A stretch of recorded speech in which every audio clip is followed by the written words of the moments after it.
So I'm gonna long. embrace it. Are you gonna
Commission meeting for October 9th. Can I have a roll call, please, Bethany? Commissioner Harlow is absent. Commissioner Curry? Here. Commissioner Krillenberger? Here. Commissioner Jablonski? Here. Commissioner Cernovich? Here. Commissioner Willoughby? Here. Commissioner Fiasconi? Here. Commissioner Moore? Here. Chairman Cashman? Here. Julie, the questions only get harder. Just kidding. I'm getting there. I'm getting there. My mind is Like 1 elsewhere. minute into this? I know. This is early this time. Our next order of business is any public comment for non-agenda items. Any interest in non-agenda items back there? Nope. Okay, we'll move on. Next is approval of the minutes for our August 14th meeting. Do the commissioners have any suggested revisions or additions to the minutes? The minutes are so well done, Bethany. This Yes, does a really good job. that was a lot. It was. It was a lot. Yes. Hearing none, can I have a motion to approve the minutes from August 14th, 2024? So As moved submitted. more. Second, Willoughby? Roll call vote, please, Bethany? Commissioner Curry? Now, may I just ask, I did watch the meetings and I read through them, and I know once you said I can approve, I can. Yeah. Can, Yes, you yep. can. I approve the minutes. Okay. Commissioner Krillenberger? Aye. Commissioner Jablonski? Aye. Commissioner Cernovich? Aye. Commissioner Willoughby? Aye. Commissioner Fiasconi? Aye. Commissioner Moore? Aye. Chairman Cashman? Aye. Next order of business are findings and recommendations. We have one, case A-3-2024, landscaping and screening standards, text amendment to section 9-107, buffers and landscaping of the Hinsdale zoning ordinance. Do the commissioners, this is quite the packet. Yes, this Do is. commissioners have any suggested revisions or additions or subtractions to the said findings and recommendations? I should have gotten back to you after the last meeting. I'm sorry you were ill. I didn't Oh. think about it till like 2 weeks later. Don't worry. I recovered. I'm Yeah, here. you look good. Okay. I'm in one piece. Um, Any comments? Nope. Hearing none, do I have a motion to approve the findings of fact and recommendation as submitted? Krillenberger, so motions. Do we have a second? Cernovich, second. Roll call vote, please, Bethany? Commissioner Curry? Aye. Commissioner Krillenberger? Aye. Commissioner Jablonski? Aye. Commissioner Cernovich? Aye. Commissioner Willoughby? Aye. Commissioner Fiasconi? Aye. Commissioner Moore? Aye. Chairman Cashman? Aye. Our next order of business are sign permit reviews. We have two tonight. The first is case A-33-2024, sign permit review for 21 West Second Street, number 300, Modern Skin Dermatology, installation of 2 wall signs. Is there anyone here representing the applicant? Welcome. We're proposing 2 signs. These are 2 non-illuminated wall signs on 2 separate elevations, one facing Lincoln Street and one facing Second Street. Okay, thank you. Cynthia, any questions? Can you tell me if the business is in that building right now, Yes, they're on the 3rd floor. on the 3rd floor? Correct. And they occupy that entire space? Yes. My only objection is I'm not crazy about it on the, is it limestone? Used to be limestone? Yes, on the south elevation? Either limestone or cast stone. Right. Whereas I think the one that is on Lincoln is on the brick, correct? Correct.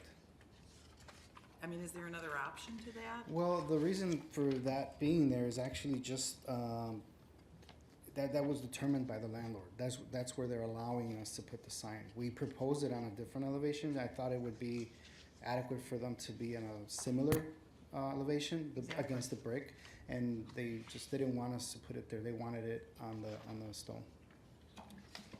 And they being the building The owners? landlord, yeah, the Landlord. owner of the building, correct. Yeah, and my only objection, you drive up and it looks like that whole building is Modern Skin. But I don't know, Bethany, is there another option? I mean, You're speaking to the frontage on Second Street, correct? exactly. Yeah, it's hard to see in the photo that they provided, but above the doorway is the US Bank does have, Right. you know, a little sign there. So this was their It's so preferred location. small. Well, they and then this is- previously had a sign there too, so it might have, Oh, that did might they? have, that might have persuaded them to just continue to have signage in that area. Mm-hmm. And they had one to the left and one to the right, and then the one in the center, but those have been removed Yeah. since. I think there used to be more tenants in the Yeah. building. This new tenant's taken over the entire third floor. So there's only 2 tenants now, US Bank and Modern Skin Dermatology. And I believe we did have some former sign permits where there were other signs on either side of the door. Yeah. If you're a bank customer, you know where the bank is. You know, Yeah. okay. You look on your app, it's fine. Yeah, I just didn't care for it there, but if that's the way it has to be. And obviously, if you kept them on the same level, be behind the bushes or something. You just see, okay. That was my only concern. Okay, thanks, Cynthia. Jim? The name of the company is Modern Skin Dermatology. Is that correct. what they do? Do you know what they do? Yeah, it's a dermatology clinic. Great. Yeah. No other comments. Thank you. Okay. Lisa? Jerry? Nothing for me. Julie? So the one sign is facing Lincoln Street, Correct. is that correct? Yes. And how large is that sign? The one facing Lincoln Street is the one on a panel with the backer, the grayish background. So that one is 13.35 square. 85.5 inches long by 22.5 inches tall. Okay. It's up here. Oh, there we go. I'm just thinking about the residential neighborhood across the street. It's really AT&T across the street. That's true. It's a big bland Right, switching building, right. bird to the ground once.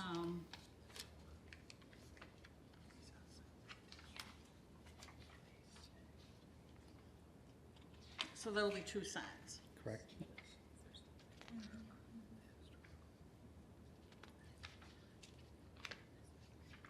Okay, that's all my questions. Okay. Thanks, Julie. Mark? Nothing for me. Anna? No comment. I just have Scott? one quick question, it's kind of technical. Is this is outside the historical district, correct? Correct. Okay, all right, that's it, thank you. Okay. Everything looks great. All right. Thank you. Thank you. Do I have a motion to approve case A-33-2024 as submitted? So moved, Jablonski. Do you have a second? So moved, Fiesconi. Roll call vote, please, Bethany? Commissioner Curry? Aye. Commissioner Krillenberger? Aye. Commissioner Jablonski? Aye. Commissioner Cernovich? Aye. Commissioner Willoughby? Aye. Commissioner Fiasconi? Aye. Commissioner Moore? Aye. Chairman Cashman? Aye. Thank you. Good luck. Our next order of business is case A-35-2024, sign permit review for 410 West Chestnut Street. Elon, I'm not sure how you say it, nail spa, installation of one wall sign. Welcome. I thought it was the same. Hello, everyone. Are So- you the owner or sign company? What- Yes, sir. I'm the owner of the sign Owner? company. Oh, Yes. the sign company. Yes, Okay. sir. Thank you. If you just want to give us a brief overview, then if we have any questions. Yeah, it's a non-illuminated, painted routed steel sign that's going to be pin mounted onto the facade. Okay. Scott, any questions for the applicant? No, I don't. I saw that the building was painted and noted that. I think it looks good. I like where it's placed. Anna? No comment. Mark? None for me either. Julie? No comment, no questions. Jerry? Nothing for me. Jim? Looks great. Thank you. Cynthia? Just one quick one. The Yes, ma'am. size of Elon, is that the same size as Foss Organic Cleaners? Do you know? Is that lettering the same height? I believe, yeah, the height is it's not exactly the same because the nail spa font is under the Elan, which is like kind of their logo, but I think total size, yeah, it equals the total size of that sign. Because there's a little storefront view on the bottom. It's kind Right. of small to see, but just looking at that, it looks like the heights are the same. Okay, it's just such a symmetrical building. I Yes. just would like to see Yes, it be ma'am. the same. Okay. That's it. Thanks, Cynthia. I think it looks great. Thank you. Thank you. Good night. Yes, good luck. May I have a motion to approve case A-35-2024 as submitted? Krillenberger, so motions. Curry, second. A roll call vote, please, Bethany? Commissioner Curry? Aye. Commissioner Krillenberger? Aye. Commissioner Jablonski? Aye. Commissioner Cernovich? Aye. Commissioner Willoughby? Aye. Commissioner Fiasconi? Aye. Commissioner Moore? Aye. Chairman Cashman? Aye. Thank you. Okay, next, we have a public hearing. Case A-31-2024, text amendment to the Hinsdale zoning code to create section 9-109, exterior lighting, and establish comprehensive lighting standards. This is a request by the Village of Hinsdale. Can I have a motion to open the public hearing? So moved, Fisconi. Second, please. Second, Jablonski. Roll call vote, please, Bethany. Commissioner Curry, Aye. Commissioner Krillenberger, Aye. Commissioner Jablonski, Aye. Commissioner Cernovich, Aye. Commissioner Willoughby, Aye. Commissioner Fiasconi, Aye. Commissioner Moore, Aye. Chairman Cashman. Aye. Welcome, Bethany. You gonna come to this side of the table, or Would you stand in front of the microphone, please? wherever I you wanna do drive have- from is fine. I do have a hardly visible, slightly, couple of exhibits here, but I'm gonna Okay. give a quick overview. This has been in motion for several years, so it's very exciting to be here today. I also never get to bring a prop, but I did bring a photometric light meter, so I can share some real results right here. I'm going to quickly go over the text amendment, and I want to introduce, we've been working on this for quite some time with Ames Engineering, so we have Joe Regis here today from Ames Engineering to help answer any questions. And at first, I'll just go over a couple of the things that are proposed here, and then we can open it up for discussion. We've been there was original proposal that was brought forward in 2019 and 2020 to the Plan Commission. You guys had reviewed some of those changes and had asked that the village move forward with hiring a lighting consultant or an engineer. That's what we've been working on since that time, and we've created kind of this new comprehensive code section. It would create a new section, section 9-109, that would create a whole pretty, rigorous standards for lighting in the village for exterior lighting. The amendment also includes kind of combining some of the various code sections that we have throughout the zoning code and bringing everything within this section. So what you'll see as we kind of go through is, for example, some of the existing lighting regulations that we have for village parks and recreation facilities. We haven't necessarily changed everything, but we've kind of brought everything in one section, so it's much more consolidated. Our proposal also includes, I'm just going to kind of quickly go through the major big sections. We have exceptions to the lighting standards that were included here. This includes things like non-conforming lights, lights required by law, temporary lights, vehicle lights, emergency lights, and minor replacement, relamping of lights. So, basically, one-for-one replacements, making sure that someone doesn't have to go through the full process with Plan Commission and the Village Board.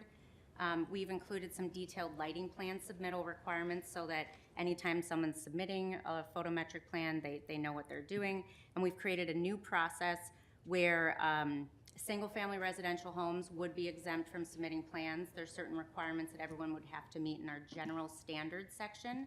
So there's regulations on glare, light levels at the lot line for everyone, some accent lighting and prohibited lighting. But we do have specific requirements for people who do need to submit. So basically, a lighting plan would be required for all non-residential uses, mixed-use buildings, multifamily buildings, and planned developments.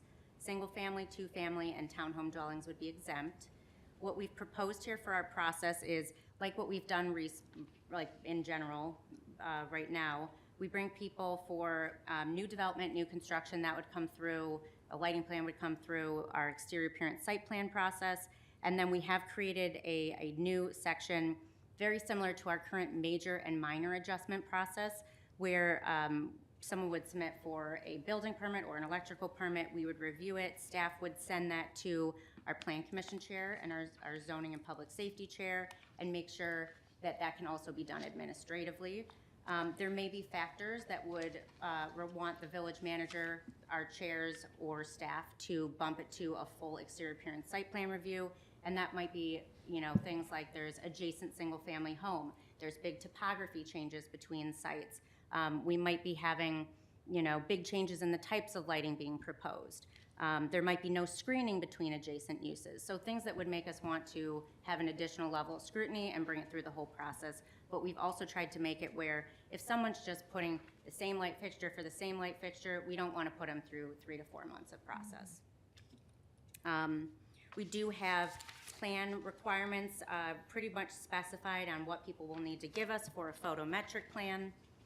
And I already did mention the general requirements that everyone would be basically required to, even though, like I said, we wouldn't be getting a photometric plan for a single-family home, but that doesn't mean that someone can have an insane amount of lights on their single-family property. They still have to meet the foot candles at the property line. They wouldn't be allowed to create public nuisances with light glare. Bethany, I don't mean to interrupt. yeah. Where is that section? That is the general requirements that are applicable to everyone is subsection E, which is on page 3 of that Great, code thank you. document. Bethany, a quick question Yeah. just on that. Is the difference between are there changes here from what we are now versus what we're going to? Right now, our code is not very specific. We have Okay. super outdated code sections, and we only have a couple of Going from scattered. 0 to this. Yeah. It's been a struggle. The answer is It's been a yes. struggle. Okay. It's been very easy, obviously, when we have actual development come in, right? McLaren, we got a photometric plan, it's brand new development. When Normandy was adding a giant addition to the back of their building, we get a photometric plan. When people are doing the bigger projects, it's really typical to get a photometric plan. It's some of these smaller ones that we've seen, or especially we've had a lot of issues that just come up naturally when you have single family next to, this type of development. So it's good that we're kind of refining exactly what people need to do and all the specific, situations that we've kind of faced. Thank you. And it was really difficult, Scott, for even an applicant to find out where the requirements were. Because they're I mean, they were scattered everywhere, right? Right, so Yep. now we're just consolidating it Yeah. into one section, Correct. bringing it together, tightening it up, but then also putting into practice some better guidelines that Yes, don't exist today. yes. Okay, thank you. Bethany, Yeah, the general requirements and the exemptions confused me, and I'm not a lawyer nor a zoning code writer. Lighting on properties located in R1, R2, R3, R4 are exempt in the section C, number 7. But then you did mention, when you were going over this with this general requirements, residential to residential, maximum 0.1 foot candles at the property line at ground level. right. Are existing properties grandfathered? Or are neighbors gonna be walking around with your little meter complaining about each other? And I'm thinking of noise ordinances I Yeah. tried to suggest the village to put in place. Yeah, so Specific neighbor in mind. existing situations are kind of as is, right? That's built in, but if there is like a nuisance on site, right? So if there really is, someone from a single family home has a floodlight that they're shining into the street, we can go out and say that's a public nuisance, you still have to remove that. It does give us the ability this gives us actual ability for, in the case that, for example, we had to go to court, we actually have hard and fast measurable things now, which courts like to see, versus us just saying it's too bright. We have Someone ways- once mentioned that about noise, perhaps. Yes, it's something with noise Decibel? too, if it's good to have decibel levels, the Yes. same way as light levels are. Yes. So Sound the- ordinance is coming. The whole point of this section is, we don't want to get in the business because it's too difficult, and we don't want to do it we don't want to have anyone who's a single-family homeowner have to give us an individual photometric plan for their house. But we do want to make sure that there aren't nuisances that are happening between neighbors, public nuisances, and we want to have, in the case that there are really challenging situations, we have measurable ways to say, hey, it doesn't look like you're meeting this, and, can we rectify it? And then if not, that's where we'd have to send out a violation It'll notice. largely start with a complaint from Yes, some. from someone. Gladys And then Kravitz. we'd investigate, just like we do now, and then we try to work with someone before we have to send a notice of violation, and because once we do that, then we have to go to court. Okay. And no one wants to do that. One more silly exemption. What about holiday lights? That is, we do have that in here. There's That a is in couple there? of, there is a couple of things in here, so we do have, I I didn't think, read every temporary word. holiday lighting in here. Someplace in here. Yep, temporary lighting, so that includes holiday lighting, special event lighting, temporary lighting for our outdoor dining areas, because I'm sure you guys have seen, we've set some up there. Yep. Some other fun ones of, just because it's too challenging and they don't create that much light, is, a lot of people have natural gas lamps or the kerosene lamps, we've exempted those. We don't want to start regulating lighting in people's swimming pools unless it's a crazy searchlight or something that might be prohibited. I've got one of those next door. There's, In the pool? there are some cases Same where neighbor? it might need further scrutiny, but we've tried to do it so there's some lights that wouldn't be, we wouldn't want to include them on a photometric plan nor start regulating them. Okay, as long as we're asking questions. Is there an interaction between this and the screening ordinance? So 0 at the 0.1 measurement at the property line unless there's screening? No, No. it stands alone. Yeah, but if you were at the property line and there was a giant fence there, it probably would change potentially where you're putting your light meter, you know, what the light level is. Especially if you were, for example, on the next property right over, if there's a giant 8-foot tall fence, it probably would block some of the light, or giant 15-foot tall arborvitaes. So screening would help with some light, and that's why, just to go back to the review process, some of those are taken into consideration of like, should something really be not done administratively and really go to Plan Commission if there's a single family, you know, next to non-single family. I have another question on the exemptions, since we're in that area. So number 12 and number 13, are they kind of contradictory on the exemptions? So, for example, I get things are grandfathered in, and it talks, say like a whole, you know, site wants to replace all their lighting. And they say, we can do this because y'all once approved this lighting before and it's equivalent, but yet it doesn't, you know, it's not cut off or whatever. Can they do that? You have to go through this process. Yes. Well, I know, but then 13 talks about you can do that if it's less than 3 lights or less than 20%. Right. Whereas the one before it talks about there's not like a limit. You know what I'm saying? Well, so number 12, repair, maintenance, relamping, and replacement, as if we had already an approved plan on Right. file, right? So that would basically allow us to allow someone to take an existing, let's just use parking lot lights as an Yep. example. A church has has LED approved, we have a photometric plan on file, it's come to Plan Commission in the past, Village Board approved, and someone wants to take all of those LED heads because they're broken or they're old and replace them with basically the exact same color temperature, the same output, we're showing that the same photometric plan would be the same. We wouldn't need to bring them back through the process unless we already know that there's, you know, a big issue.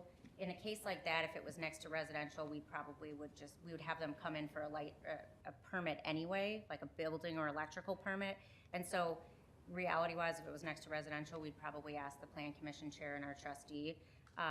But the whole point is if you're doing exact like for like, we have an approved plan, we know it's gonna be the same, we don't need to send you back through that exact same process again. Now, if we had nuisance cases on file with something like that, of course, that'd be taken into consideration. Right. Sounds like. Yep. And then for We've been there before. And then for 13, that the number 13 for that replacement of not more than 3 fixtures, there, once again, it's meant to be the same thing. If say we didn't have an approved plan and someone's just taking one head and putting a different light fixture, it's 1-to-1 replacement, LED to LED. Even though we don't have maybe an approved plan, it's still kind of extreme if someone wants to replace 3 tiny lights for the building entrance that are required for safety purposes and literally put the exact same lights in. Why put them through a 3 to 4 month process with Plan Commission and the Village Board? So we wanted to create at least some flexibility so the process wasn't as burdensome as long as you're not doing anything egregious and it's all the same. Bethany, can I ask a Are you question? do you have more, or you want to give an overview? Because then I want to go through each commissioner. Okay. Are you done with your presentation? I'll just, give me one more second. Okay. So just to really quickly, I want to go over subsection F. This is specific requirements for specific types of things. So the reason I have this slide up is just to show everyone a full cutoff fixture is. So we are, unless otherwise approved, you can basically, we're requiring full cutoff fixtures, and unless otherwise approved, we'd have shields if there's, you know, certain situations. The full cutoff fixture basically means that that bulb inside is fully contained. To remind everyone though, as you can see, our nice decorative village lights wouldn't probably comply with this, but those have been exempt because they're part of our historic character of the downtown and of the neighborhoods. So that's something that wouldn't be falling Well, they're under exempt because this. they're streetlights. Yes, and streetlights as well. But if they were not on the street, they wouldn't be exempt. But if they were not on the street, however, we did add something in here that it just says village ornamental lights. It doesn't necessarily need to be in the public right of way. So even we have the same type of lights like in village proper, right? This particular site that we're on right now, those would be exempt as well. But other than that, unless it was a kerosene light, right? We just talked about that one would be exempt as well. But in general, moving forward, all new light fixtures, we don't want to have that exposed bulb because that is what creates a lot of the glare and that light trespass to some of the neighbors. Is that going to be in the ordinance, that picture? Yes, both of these exhibits, I believe, are in the definition section. Both of these are. So they'll actually, that in this illustration. They're actually be in the that? definition Okay. for the code. Okay, I wasn't sure if it think was they're just something really for us or you can actually put it in there. Yeah. Yeah, The but are they one thing also that- referenced in the, I didn't see them Yeah. in, like, nothing says that I saw. Yeah, refer to. Your So- fixture should be full cutoff. Okay, yeah, the pictures are on page 6 of the document in the definition section. So we have full cutoff and the Right. fully shielded, full cutoff light fixtures. We and have then if- sub 1. And then refer to illustration, blah, blah, blah.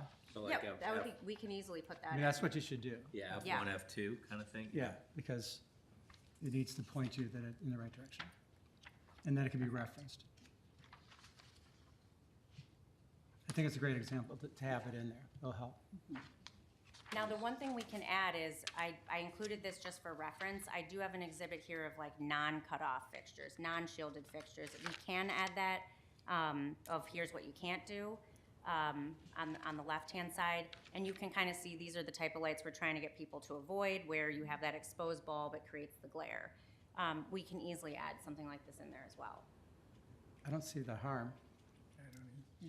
Unless you're going to print it in color. Okay. The harm would be financially. So this section for specific requirements, so remember this would apply to people that are actually giving us photometrics plans, going through some sort of review process. We've created an average initial light level. We've set that relatively low, and basically that's the average of all the lights that are gonna be on site, the foot candles. So you might have obviously some areas where it's a little bit brighter, some where it's a little bit not bright, some where it's pretty dark, but the average we wanna be at 2.5 foot candles. We've given a little bit higher levels for, canopy lighting, for example, like gas stations or underneath entrances, display areas, building entrances, access drives. These standards are pretty in line with the IES, the illuminating engineering standards that are out there. We've put the same maximum height that we have right now. So our freestanding parking lot light poles right now are set at 15 feet for every zoning district. We've just consolidated it here. And then we've put in some stuff about wall-mounted building heights. We've added hours of operation and after-hour security lighting. If you guys remember before, we had that weird section in our code that referenced security lighting, but no one actually knew what that meant or what it was. Definition. We have a definition for it now, and we have some actual standards for this. So we basically put in, if someone comes forward and is going to provide us with a plan, we want them to tell us how they're going to meet that plan. We basically want people to shut off their exterior lights 30 minutes after they close and don't turn them on 30 minutes before or when the business is not in use. And then if they are going to be doing that after-hour security lighting, we are asking that they reduce the lighting, the average initial light levels to 50%, just so it's not super bright. And then we have this other section in here for outdoor recreational uses. This is kind of combined with what we have so far in the OS district and the IB district. There was some discussion at the village board meeting that we probably want to follow up here tonight. The village board did ask the commission to look at the heights of these outdoor recreational uses. These are the existing heights, so 60 feet in the OS district is based on the tallest light poles in that district, which is Pierce Park. And then in the IB district, the 85 feet is based on the tallest lights that are in Vec Park. We haven't right now proposed to change these because at the end of the day, those heights only apply to village-owned facilities. It would never apply to privately owned facilities. It wouldn't apply to schools. Where does it wouldn't say it doesn't apply to schools? Because it's just village-owned outdoor recreational uses, and we don't own the schools. Okay, I think it's vague. I don't think it's Okay. clear. I think you need to spell that out in detail. Okay, we can make that a little bit more clear. What everyone right now, if you're not a village-owned facility, this is how it's even written now. If it was a school, if it was Salt Creek Club, that's one of our private recreation clubs. If it was something else in the, some other park area, they would be limited to right now 15 feet. And then there's incremental, increases that you can get if those poles are set back substantially from a single-family residential district. So they can get a little bump. If you guys remember when Salt Creek Club came in for those recent paddle tennis courts that they were putting in the center, they were, the starting height was 15 feet. They were able to go up a little bit. I think they went to 24 feet because they were so set back and in the center away from the single-family homes nearby. Yeah. And then we have added some hours of illumination. We can discuss this too. I spoke with a commissioner before, and this might need a little bit more, just a little bit of tweaking.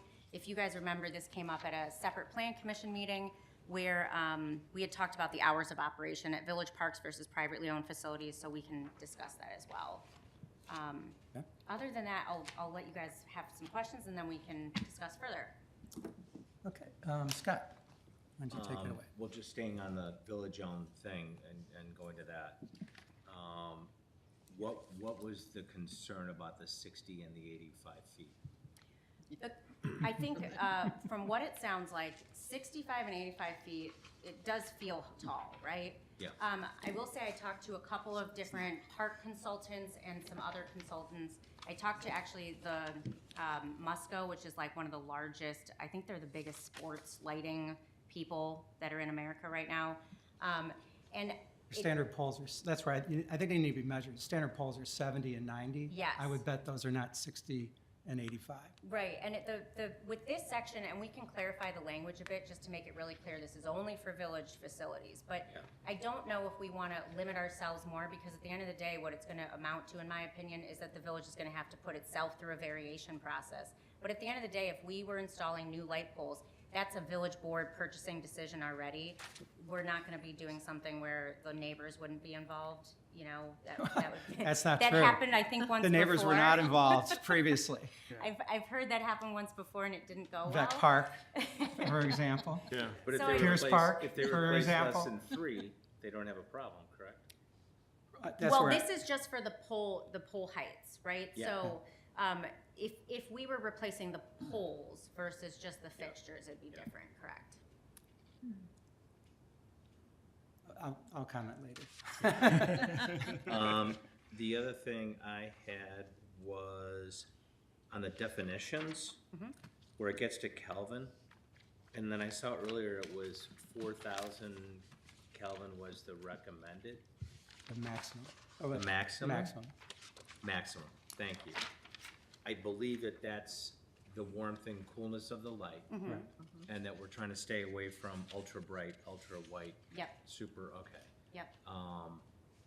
We generally try to get people to actually be at 3,000, but we wanted to leave some flexibility here it does say LED fixtures shouldn't be greater than 4,000 Kelvin unless otherwise approved by the village or the village for the outdoor recreational uses. There may be cases in the future, this would be specified in a photometric plan, it would be brought forward, where it might dictate 4,000.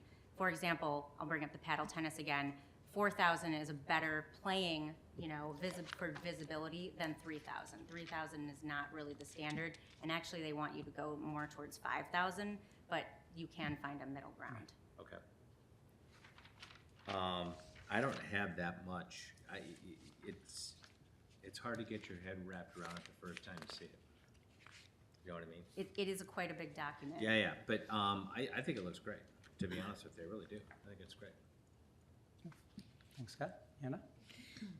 Sorry, I'm really beating a dead horse. So, like he said, if they were to, for example, if you were to replace less than 2 light poles in the park, right? Or less than 3, or 3 or less. Well, like Not in a poles, park, each fixtures. of those poles has multiple fixtures. Got it. Yep. So it's highly unlikely in an athletic Right. situation. And that wasn't meant, maybe Could we did. paddle maybe, because you could replace 3 paddle fixtures. Right. But, Well, I mean, they're Pierce Park or fixtures. VEC, those have multiple heads. My whole point is that, say like the neighbors are ticked, right? And this is a chance for them to change what's happening in the park. And they're gonna do 2, like you said, they're gonna do 2, and then next year they're gonna do 2 more. And then, so they don't have to come through the village and deal with the neighbors. You know what I'm saying? Like, Right. I just feel like it's a lost opportunity for people.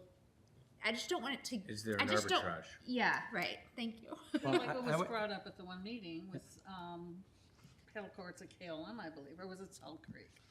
Salt Can you do Creek, them yeah. all at once? Right. Well, I mean, I actually know, knows I mean, I first came to a plan commission meeting complaining about Pierce Park because they were violating the old ordinance. And I took my light meter to the property line, and it was way over. I mean, it was 15 foot candles or higher. And deaf ears, Village is like, we're not doing squat, you know, it's Little League. And VEC is even worse, because there's no shields on them at all. You can see them from north of the tracks in Yeah. bedrooms or whatever. Absolutely, yes. I mean, Mark and I, he knows the bedrooms, you can see it from that house. Yeah, absolutely. And, And now that the I trees are mean, gone from. I think one thing, and I don't want this to go, be voted on tonight, be honest, because there's a lot to chew on here. And I think this is an opportunity for us to measure those 2 parks and see if they comply. Because the village needs to be the standard bearer on this. You know, we can't ask citizens and businesses to do something that we're not willing to do. And there's things in here where I want to add text to put the village on the hook just as much as a resident would be, or a commercial business. But those parks, I mean, I met Luke at a protest because of the lighting. That's how I met you, yeah. That's how I I met mean, you. it was ridiculous, and nothing's changed. But for an example, if you took those fixtures and they went in with LED and they went through the process, and the village should go through the process. I want to make sure that's in here, because the village changes parking lots or anything, village-owned property, they need to come to us and go through the exact same steps, because it's not fair. And then you could take those poles that are in Pierce Park, put new Musco fixtures on them, and you could cut off those lights. It's so much better with LED. You can cut off where it goes illumination to dark, and it would improve that neighborhood drastically. It would cut down on glare and vac. But I think, number one, we need to figure out where we're at, because I bet you we're violating currently those 2 parks. And that's where I think, you know, I know that there was talk about grandfathering in heights, and they're high, but those are the heights they should be. I mean, in athletic lighting, it's 70 and 90 feet. Those are the standard heights. If not, it'd be ridiculous. It would be so expensive to illuminate a football field or a soccer field. You'd have poles everywhere, and it's not cheap. It's very expensive. And it'd be expensive, you know, the high school could do it.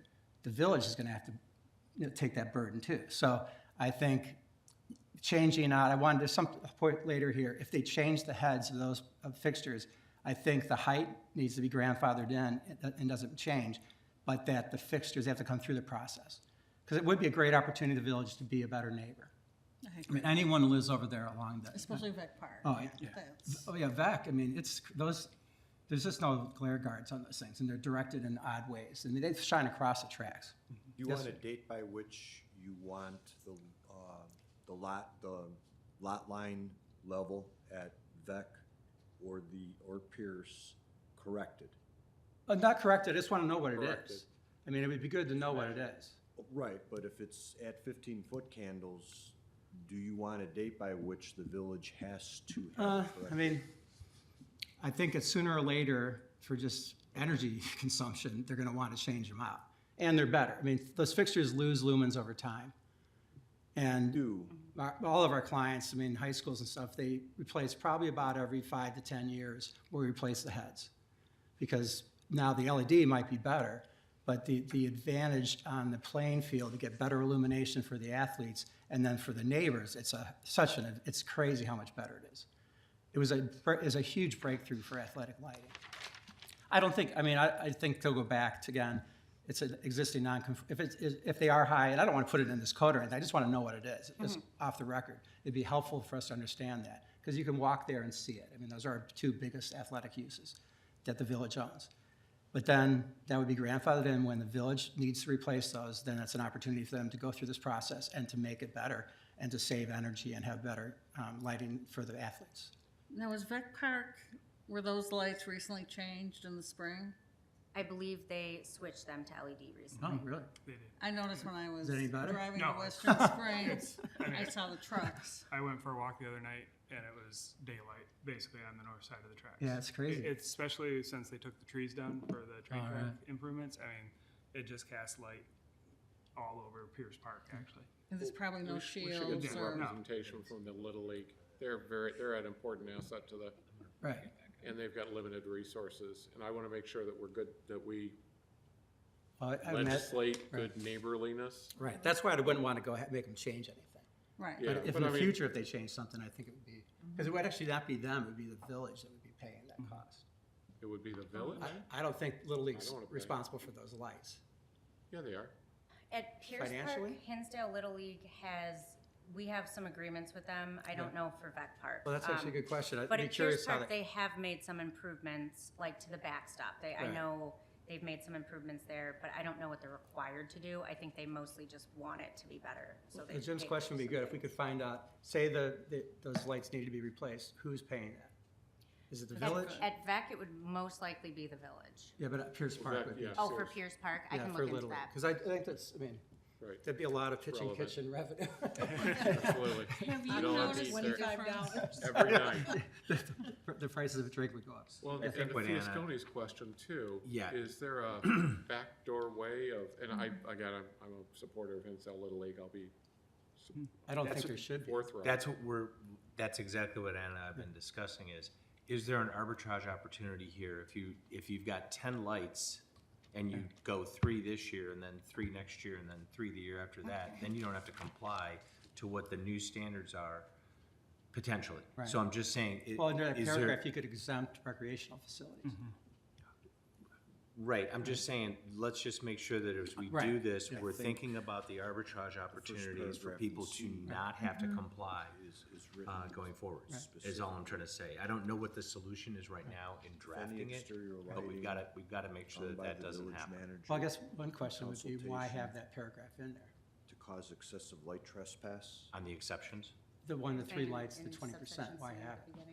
Yeah. that's because what I mean, Bethany we was wrote that using as an catch-all. example is, let's say there's Because low lighting they bring for up an a legitimate entryway, concern. and there's Yeah. 3 fixtures that But- need to be Oh, fixed. like bollards or something? Yeah, You- you don't wanna would have have them to go say, through the "Wait a whole minute." process and do all that, You would- versus something you that would we're saying that's more stop it grand, that dead could in its be. tracks just because. I can't hear him when you're, I'm having a real hard time hearing everything. I'm sorry to interrupt. Sorry. No.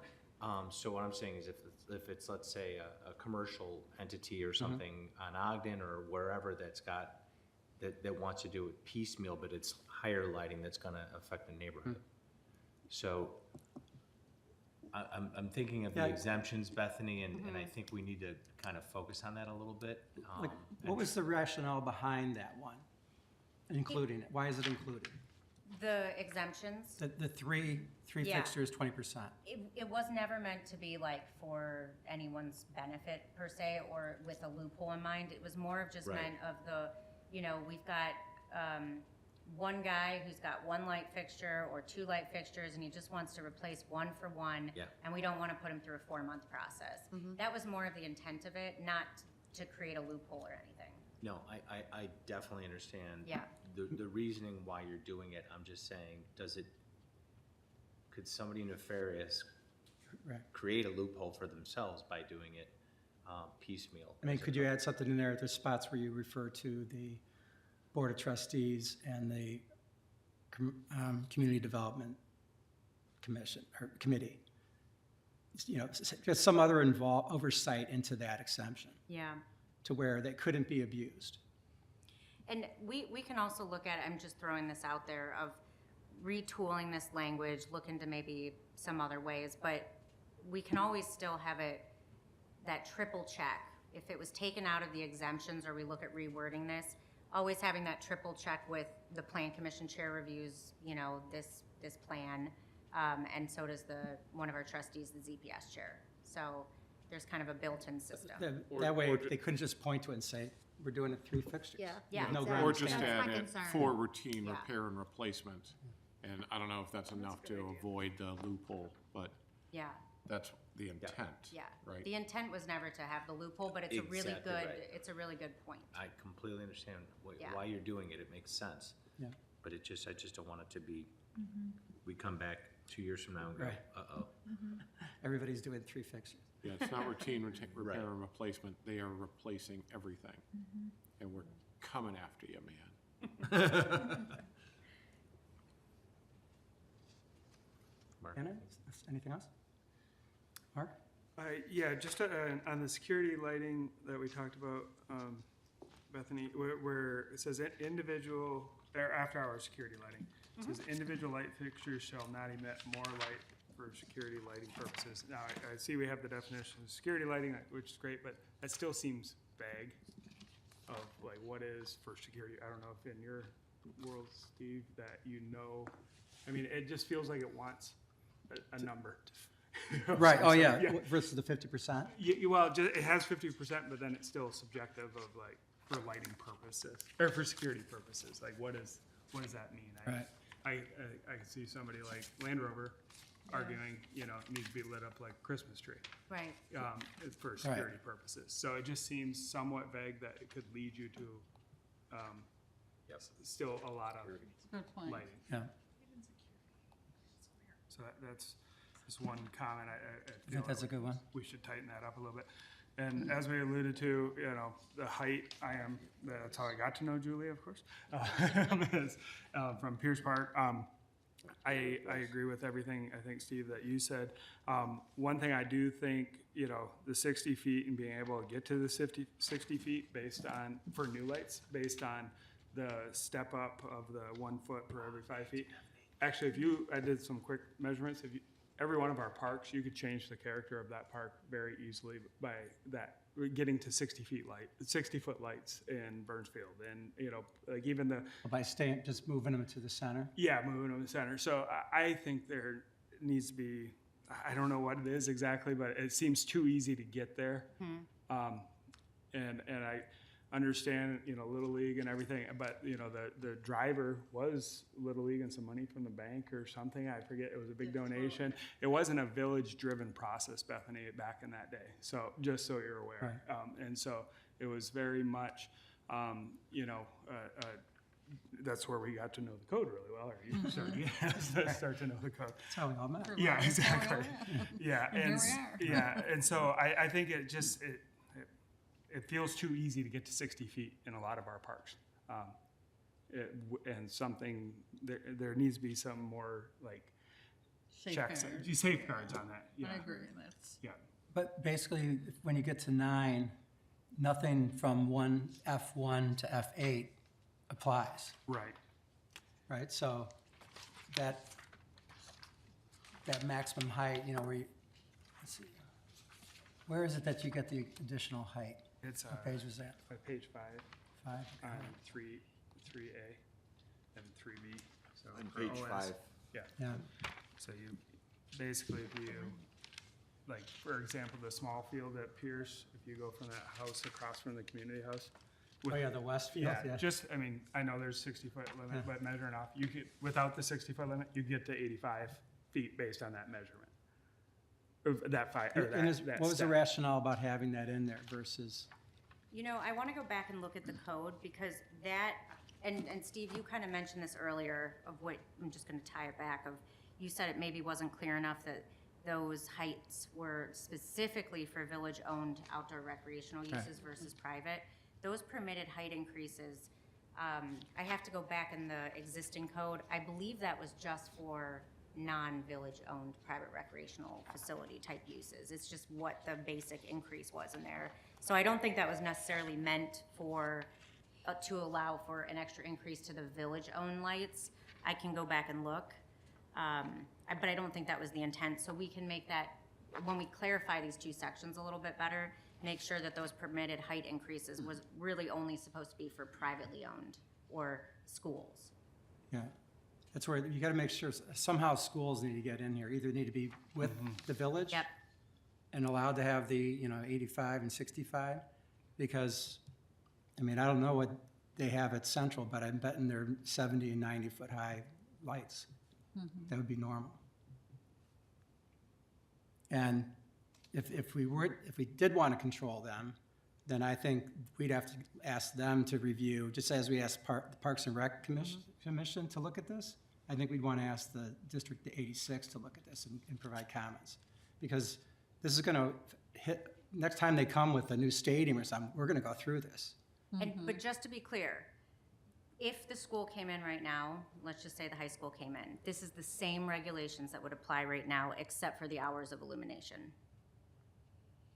Right, but like, I was thinking, I've been playing football games that do the end at 10 o'clock. Right, and that's not the intent to cut them Okay, off early. okay. I mean, if they came in and we're gonna put new light poles up, I You know? suspect.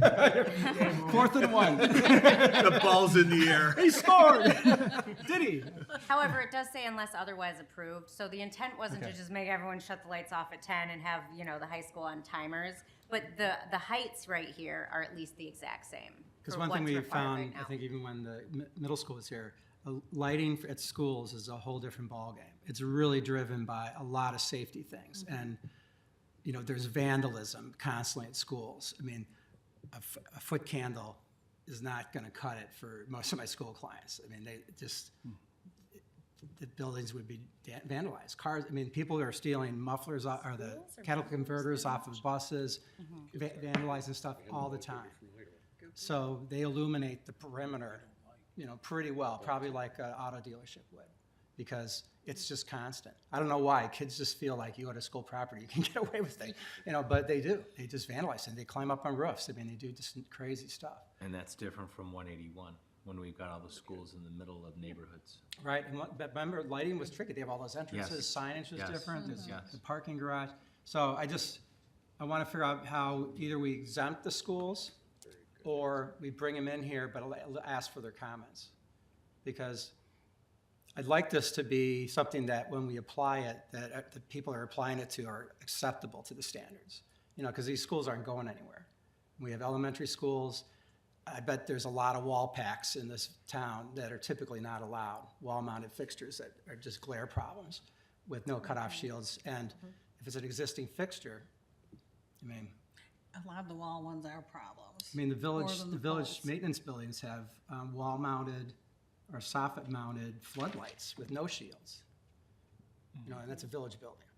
You know, so I just think I want to make sure that we do this in a good way. It's a great document, but I want to make sure it's something that we can apply Yeah. in a logical way and people accept. In addition to the schools, I'll throw Hinsdale Little League in there. Yeah. I don't want them to be blindsided. Right. Because where it started, they wanted to illuminate the west field there. It's right by Wellness House. And it brought everybody out of the woodwork, Wellness House included. I mean, they have events going on. They didn't want games there at night, you know, because that's the difference is it brings activity past sunset. But that was, God, what, 15 years ago? 15 years ago, Yeah. yeah. And I'm sure, you know, it will come up again and they're going to want to add lights at the west field. It was a Because, spirited discussion with a good resolution, yeah. I think. Yeah. Well, the resolution was no. I mean, I don't think it was a good resolution for Little League. They wanted that illuminated field. Right. And we should do this out loud. If I understand Yeah. it right. Yeah, Joe, If go ahead. you bring up the example of lighting up a new ball field, we're focusing on pole heights. What the outdoor recreational is not exempt from, section F, yes, but not E, where non-residential to residential is 0.0 Right, foot. the property line. Right. Right. Which is pretty robust.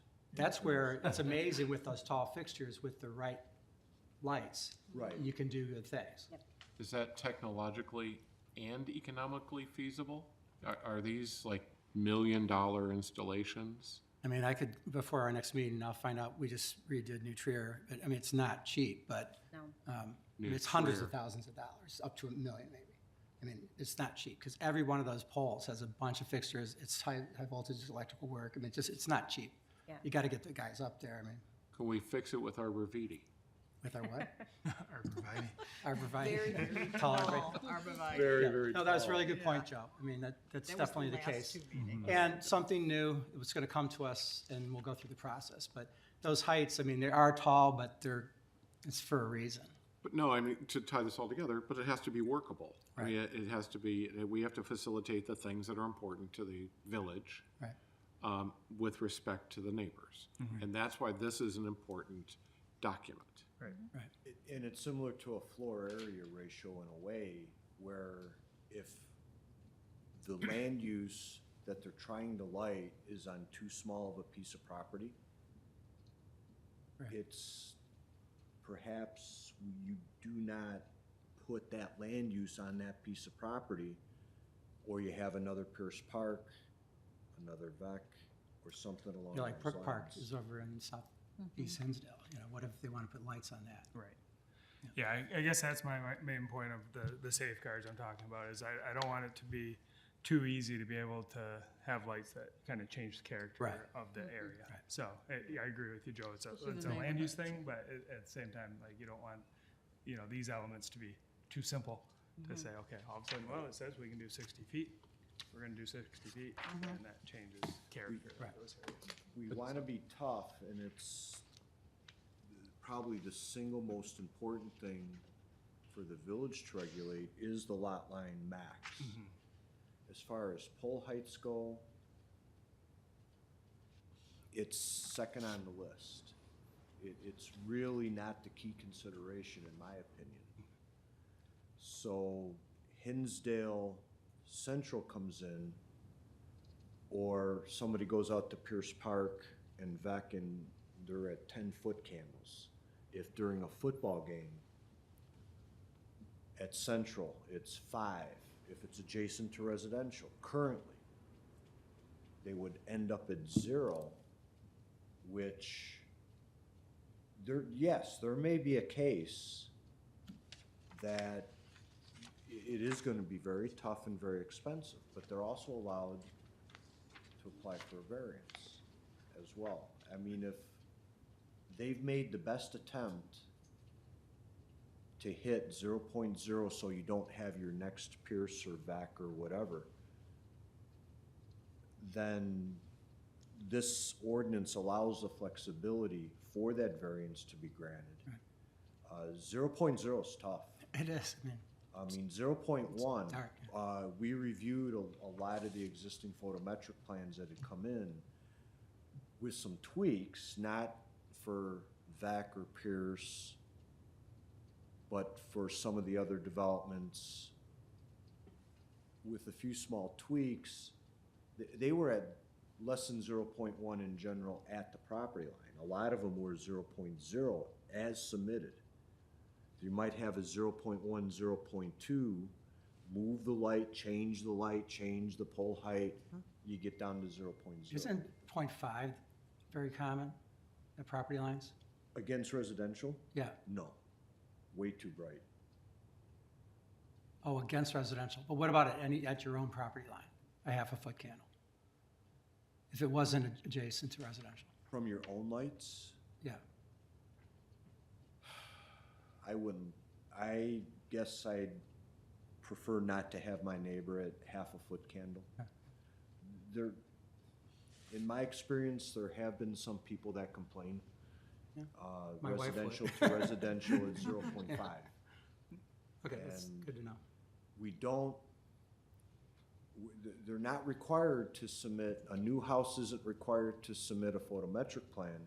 But again, with the catch-all, if it's, someone complains, there's a path forward in this proposed ordinance to allow the village to regulate it. So if you wanted to put a whole bunch of lights on your house that all of a sudden became an issue, the ordinance, it doesn't say in here, it doesn't say this ordinance has teeth for this particular issue, but it does.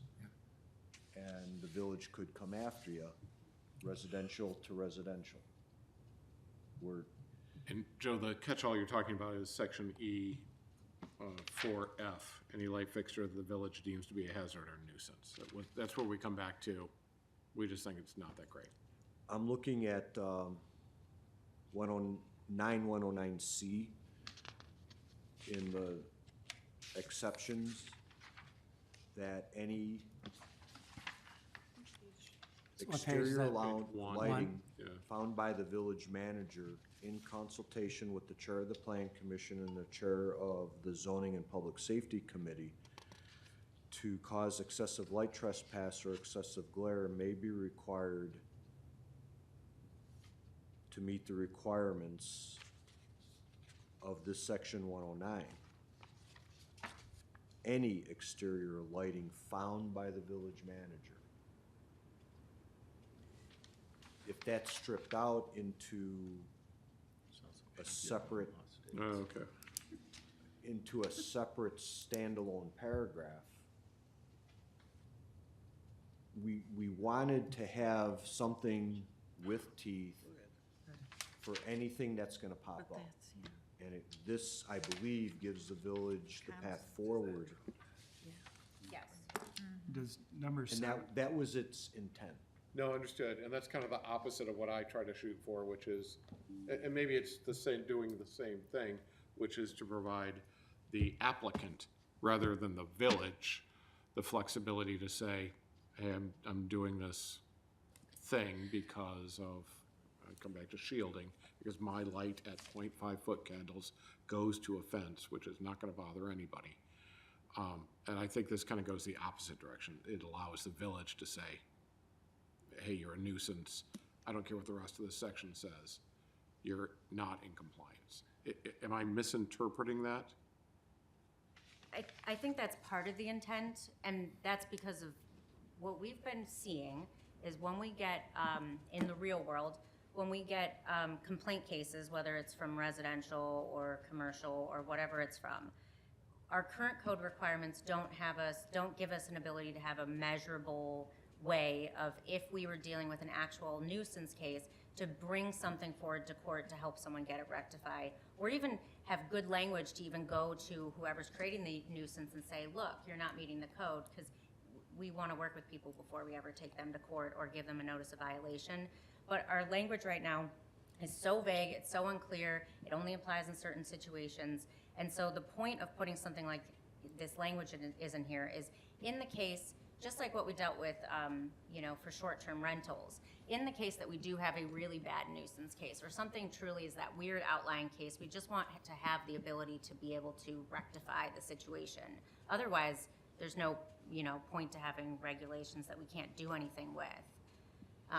But the whole point of that specific section that Joe pointed out in C, that I think maybe we could reformat so it's a little more clear, is that let's just talk about an exterior, like a non-conforming light with regards to that section.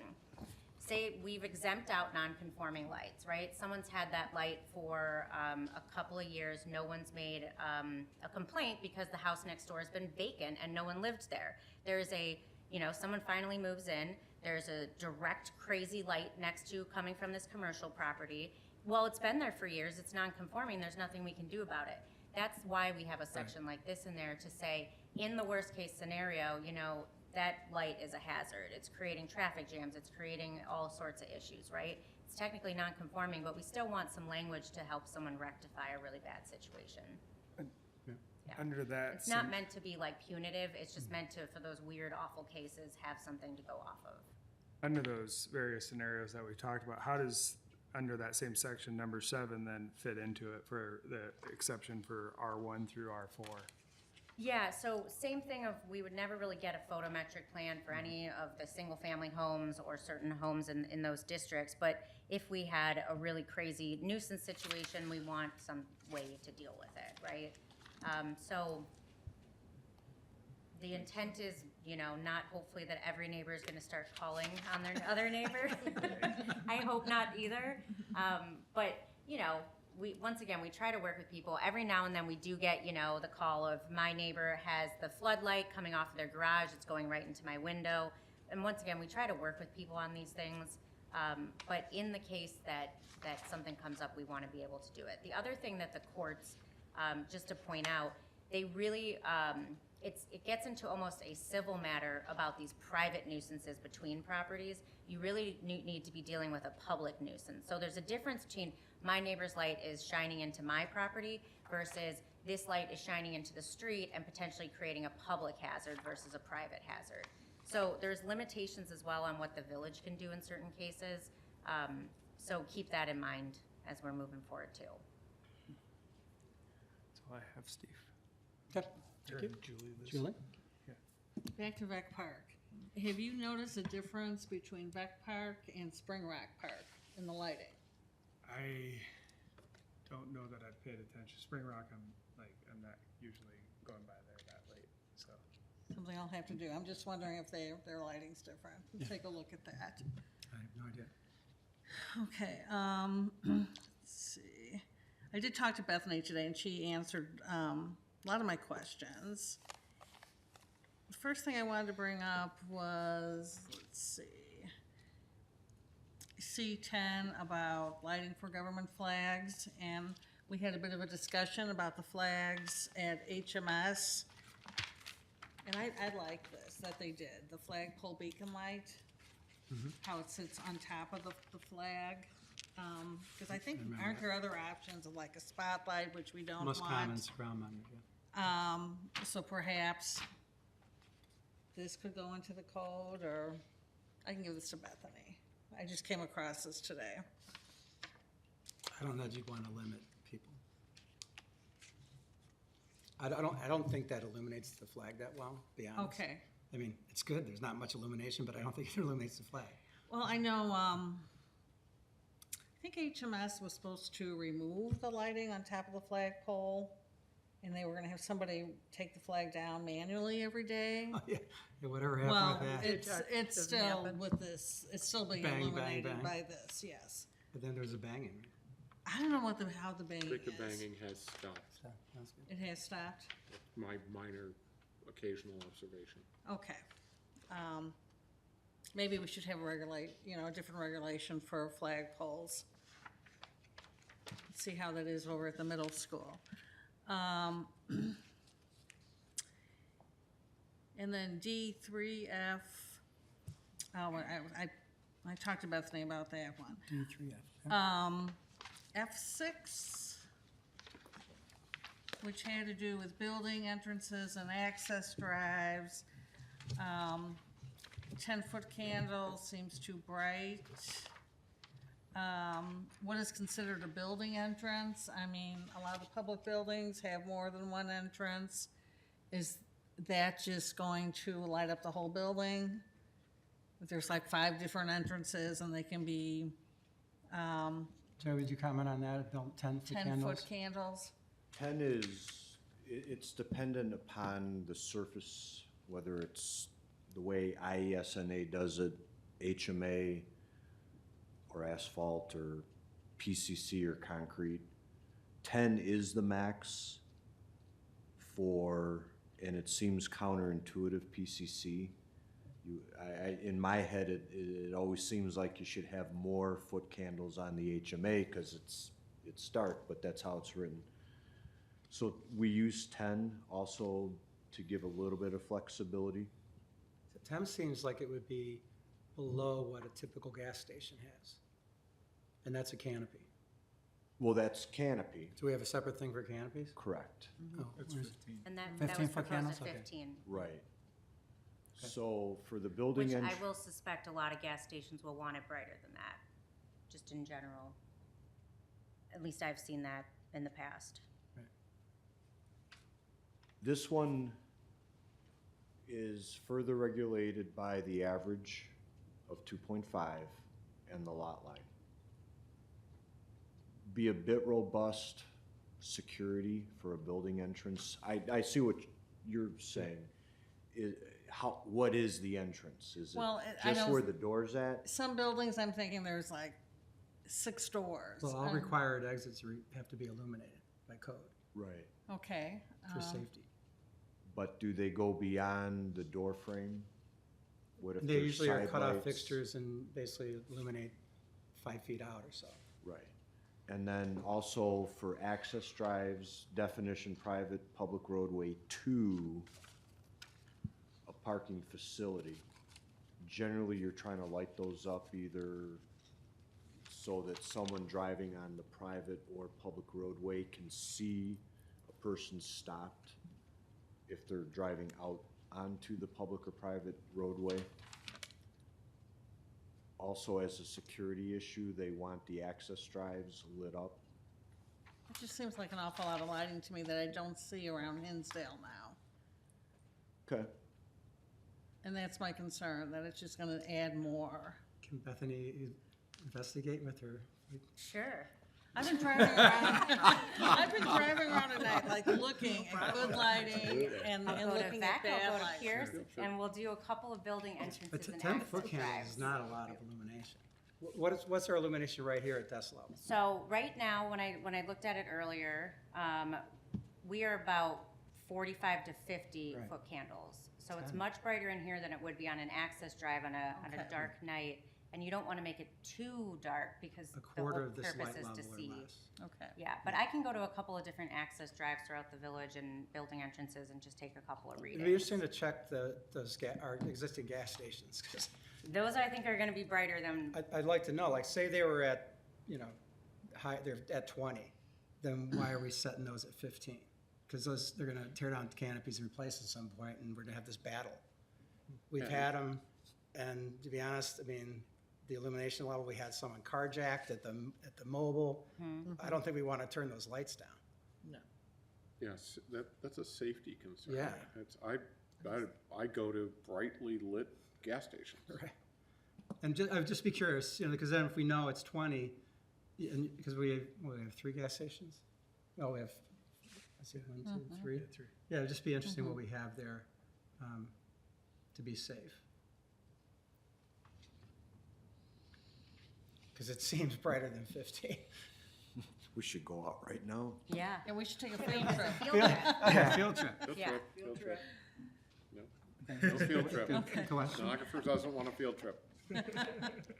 How much is a light meter? Can we, $29.95 on Amazon. They're pretty cheap now. and it's Amazon Deal Days, or whatever it's Oh, called. Yeah. I like it This $27.99. is a relatively new one. I think it was on sale for like under $30. oh, And okay. believe it or not, the one that Rob's been using, it's from like 2000 something, it was fairly accurate. They almost got the exact same numbers. So we know we've been Technology. Okay. reading correctly. Good. Okay, my next question has to do F7 on page 4. And that was the maximum height for wall-mounted lights. Now here, it says it shall not exceed the building height or be placed above the roof line or eave. My opinion is that's way too high. I drove around like the downtown areas, the churches. I did not see anything that was taller than like 15 feet, except maybe one church, I think, had a light that was that high. I would prefer to see a wall-mounted light be limited to 15 feet, just like our light poles. But then I understand we have the car dealerships and that on Ogden Avenue. So maybe wall-mounted lights in single-family residential districts could not exceed 15 feet, or if you're adjacent to a single-family district. And I'm thinking of, when we had the hospital application, one of the neighbors said, she looked out her window, all these lights, all these car lights, and she felt like she was living back in the city again, and that's not why she moved to Hinsdale. I just think when we're out in our cars at night or we're out walking, we don't need to see any building lights that are way up high. And I did go by the hospital, and their lighting is really good. Well, and I do like your comment, because eave height, it's a variable. Yes. We're not gonna have a hat to stand on if they're under the eve height, where if we set 15, to your point, they could get a variance. It could be a situation like an auto dealer, something where it makes sense and it's still not gonna affect residential properties. But I like having a number. I think A for number, us, it's gonna be a right. lot easier to review. Yes, than something too tall. And then there's Mouse Motors on Ogden, but they don't have any Where are the lights on neighbors. our McLaren that's going up? Yeah, so that was when Commissioner Cernovich and I spoke earlier, I told her this would have, something like a 15-foot, height cap would have basically made the second floor of all of the McLaren dealership able to illuminate. And if you guys remember, the front of their building facing Ogden, it's an all-glass building, right? So you can see the cars inside. And that second story, they actually had like a little canopy area and like a little outdoor seating area. I don't even know if they're not gonna put seats out there, but it was just like a little covered area. They're gonna be required, as we went back by code, to actually illuminate that because it's a walkable area. And that would have all needed a variation just to, you know, illuminate Could it be that whole 15 area. feet with the exception of auto dealerships? Or we could, yeah. I think what I'd like to do as well is on my tour of Hinsdale with my little light meter, I want to just look around also and see, do we really have any lights that are, you know, elsewhere in town? 'Cause the Fortunately, it's only getting one- darker sooner, so. Yeah, because the other examples, and I wanted to take a look at, is I know sometimes churches have, you know, are accentuating their architectural features, and are those lights further up as well? So I'll take a look and I can report back on some of that. Right. And I still need to look at Ogden Avenue, but the lighting is good at Land Rover. Yeah, But I it's, think it's a big difference between something like that and single-family residential. yeah. Okay, thank you. And then F8, after-hour security lighting, 50% to me seemed too bright, but Bethany kind of, It was Mark's point too. I wonder if it could be like a, you know, a maximum of, I don't know, some foot candle or 50% or something, sort of like there's, because we're gonna have to be looking at what's the average foot candle on this property side versus a hard number. Homer Glen is at 25%. That's a good point. And they have, I guess, a really good lighting code, you know, one of the top in the country for their It's not as security good as lighting. ours. Well, when we're done, we're gonna be. Well put. It was a good code. I would just, that would be a question just to think about is, you know, could it be a number or some And I other like that. criteria I like that, the versus the number, 50? right. And I think because it's gonna differ too from, yeah. Right, it could be like a hospital, you would think's gonna have a higher security level, The hospital lighting was great. I think they did a good job. they did Yeah. a great job. and they're right smack next to the neighborhood. Yes.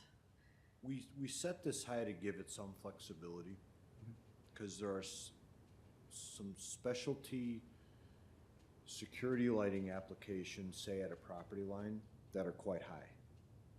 They want to light up their property line to see what's going on. Right.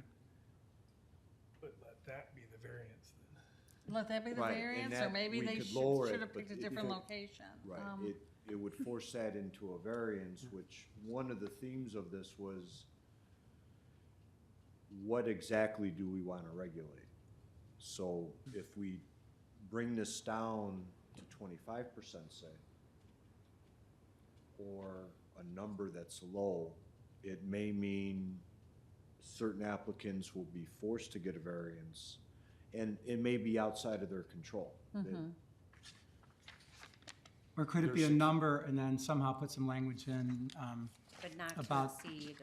not to exceed, and then, or about some unusual circumstances, you know, so that Right, okay. we could say, here, we're shooting for whatever, 1, 2, whatever, seems like a good number.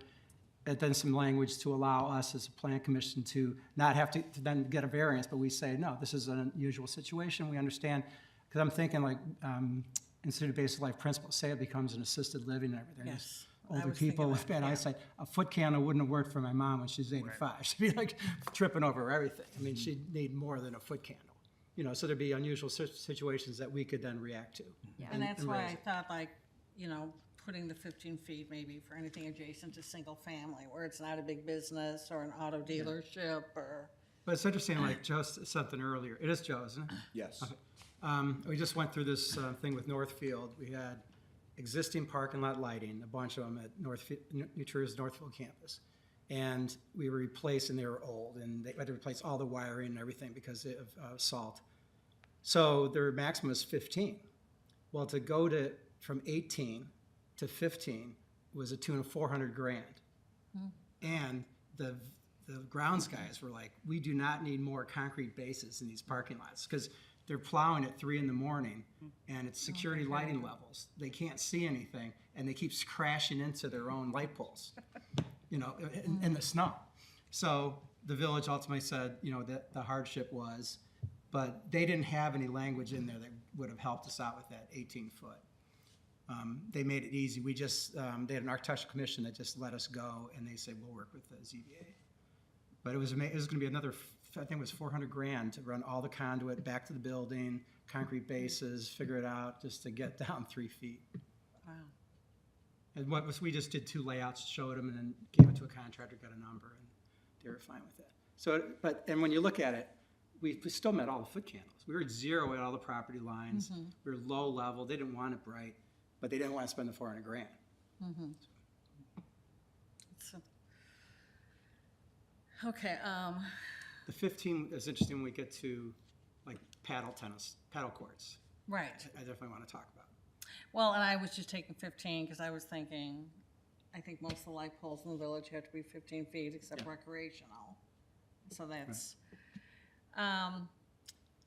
the next thing, I strongly feel that any lighting changes for properties adjacent to single-family districts need to have a full review at Plan Commission rather than getting approval by the village manager, the chair of Plan Commission, and the chair of ZPS. Any lighting change? Any, like major, not, the small, like 20% or 3 bulbs.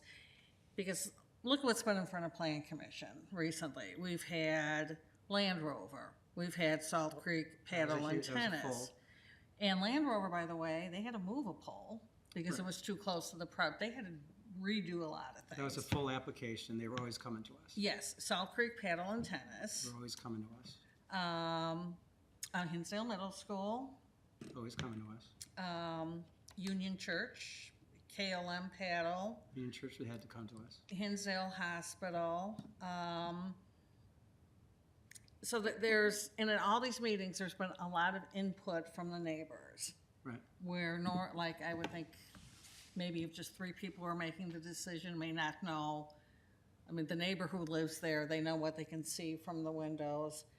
I just think all those should come to, anything in adjacent to a single-family district needs to go to Plan Commission. I think that's pretty onerous. Any change? You got to define what any is. Well, there's certain things that are exempt. Like we said, like changing 20% or 3 of the bulbs. But, there's been a lot of neighbor complaints, and thankfully everything's all worked out. But that way this happened, was it 15 years ago, Bethany, when they required public meetings for, I was talking to Rob was talking about this. I had some questions for him about that, about site plans that were adjacent to single family. Those had to become public meetings. Weren't they always? No. After what happened with Chestnut Street, with the medical building and the neighbors had no idea, no notice, they had no idea this was going on. Really? I think. Our code hasn't, when did the code change last? That happened about 15 years ago. Oh, so wasn't the code, prior to that, the code didn't require it? Right. And so they required it, making it a public meeting. That way, it just gives people notice. It gives the neighbors notice. I guess right now, to your point, say, pick any church, what's the tipping point when they go to change something? When would they have to come to us, related to lighting? If they're redoing their lighting. 20% or 3 fixtures? If it's over 20% and over 3 fixtures. So why don't we just leave it at that? Because it's, right? The concern from my perspective is, I just want to stay away from if you're taking the same light that was already approved and replacing it with the exact same light, right? Or an Okay. existing non-conforming. Right. Well, if it's existing non-conforming and you're changing it, then you have to come into compliance with the new code. But the intent is, we're just unfortunately not staffed for any time someone wants to take a light fixture and replace it. We don't have the staffing ability to bring everything through to the plan Right. commission. How many weeks, Speaking- we'd have to meet weekly? Yeah, I mean, we could meet every week, we could If we have a get paid different the schedule.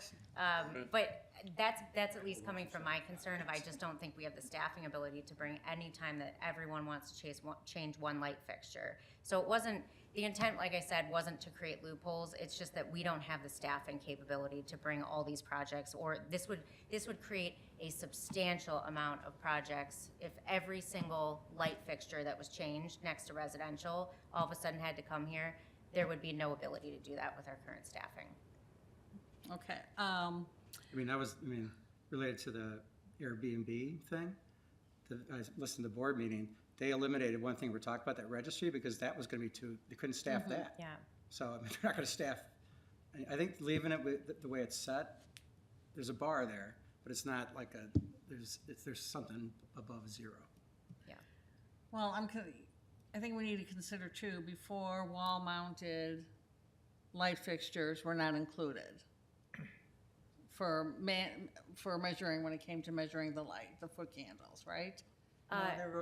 It's in the There have site been, plan? everyone of recent, right? But Yeah. like I said, this code actually creates the lighting, photometric lighting submittal requirements, so it's actually required now. Previously though, and same with existing lights. So if you had some existing lights that you weren't touching, but you were putting in all new parking lot lighting, it didn't require someone to actually factor in the existing lights. Now we're requiring that. So there were gray areas previously in our code. Now it's pretty much specified these things have to be included moving forward with new photometric plans. Okay. Something I thought I would bring No, and up. I think it's a good point, but I think, if a church is changing a parking lot or something like that, it's gonna come to us. There's gonna be Okay. something else. As long as it's going to Something come else to is gonna us. trigger it. Okay. And then we'll be able to talk about landscaping and lighting.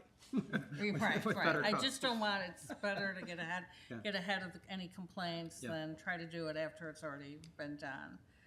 I think we should have a mandatory shut-off time for all recreational facilities. Like, it seems like some are 10 o'clock, some are 10:30. As we move forward. Yeah. I think Salt Creek was 11 o'clock, and then they went back to 10:30. What about Catherine Leggy? What was, Yeah, they're 10:30, we weren't sure. I think some are 10, some are 10:30. I think the code should say, it should be consistent. And I think this section, so this is on page 5, so this is in subsection F9C, I believe. The hours of illumination for outdoor recreational uses, it would limit things to, like we talked about earlier, the exterior lighting from 6 a.m. to 10 p.m. However, for village parks in our village code, it's specified, I believe, from 5 a.m. to 10 p.m. And then, as we talked about previously, these are not necessarily, in our village code, we have a separate section about the hours of operation, not necessarily lighting, but the hours of operation in our village parks.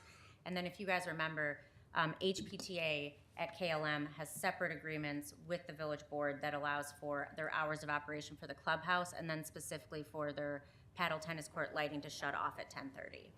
So there's kind of a range of ways that things have been regulated over time, but moving forward, unless otherwise approved by the village board, which would come through the process, these are the hours we'd like everyone to follow.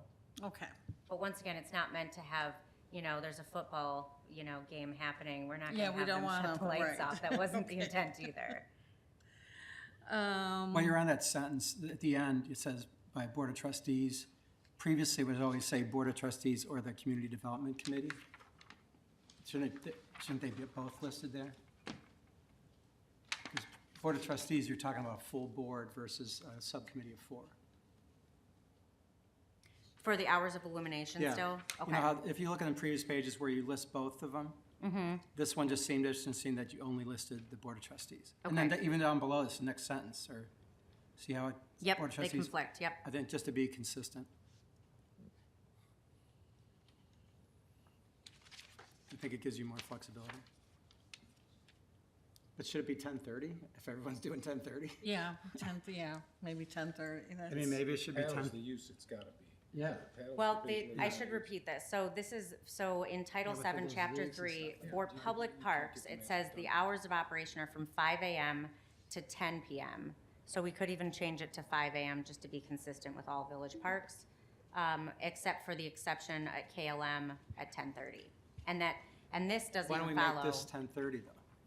just to be consistent. We can easily make it, to be consistent with the operations in our park, we can make it from 5 to 10:30. Yeah, that would seem like that's gonna cover, because that was an interesting, we asked about that, and the paddle tennis. Yeah. Explained the whole leagues and stuff, and, I mean, it makes sense. 5 AM though seems awfully early for the lights.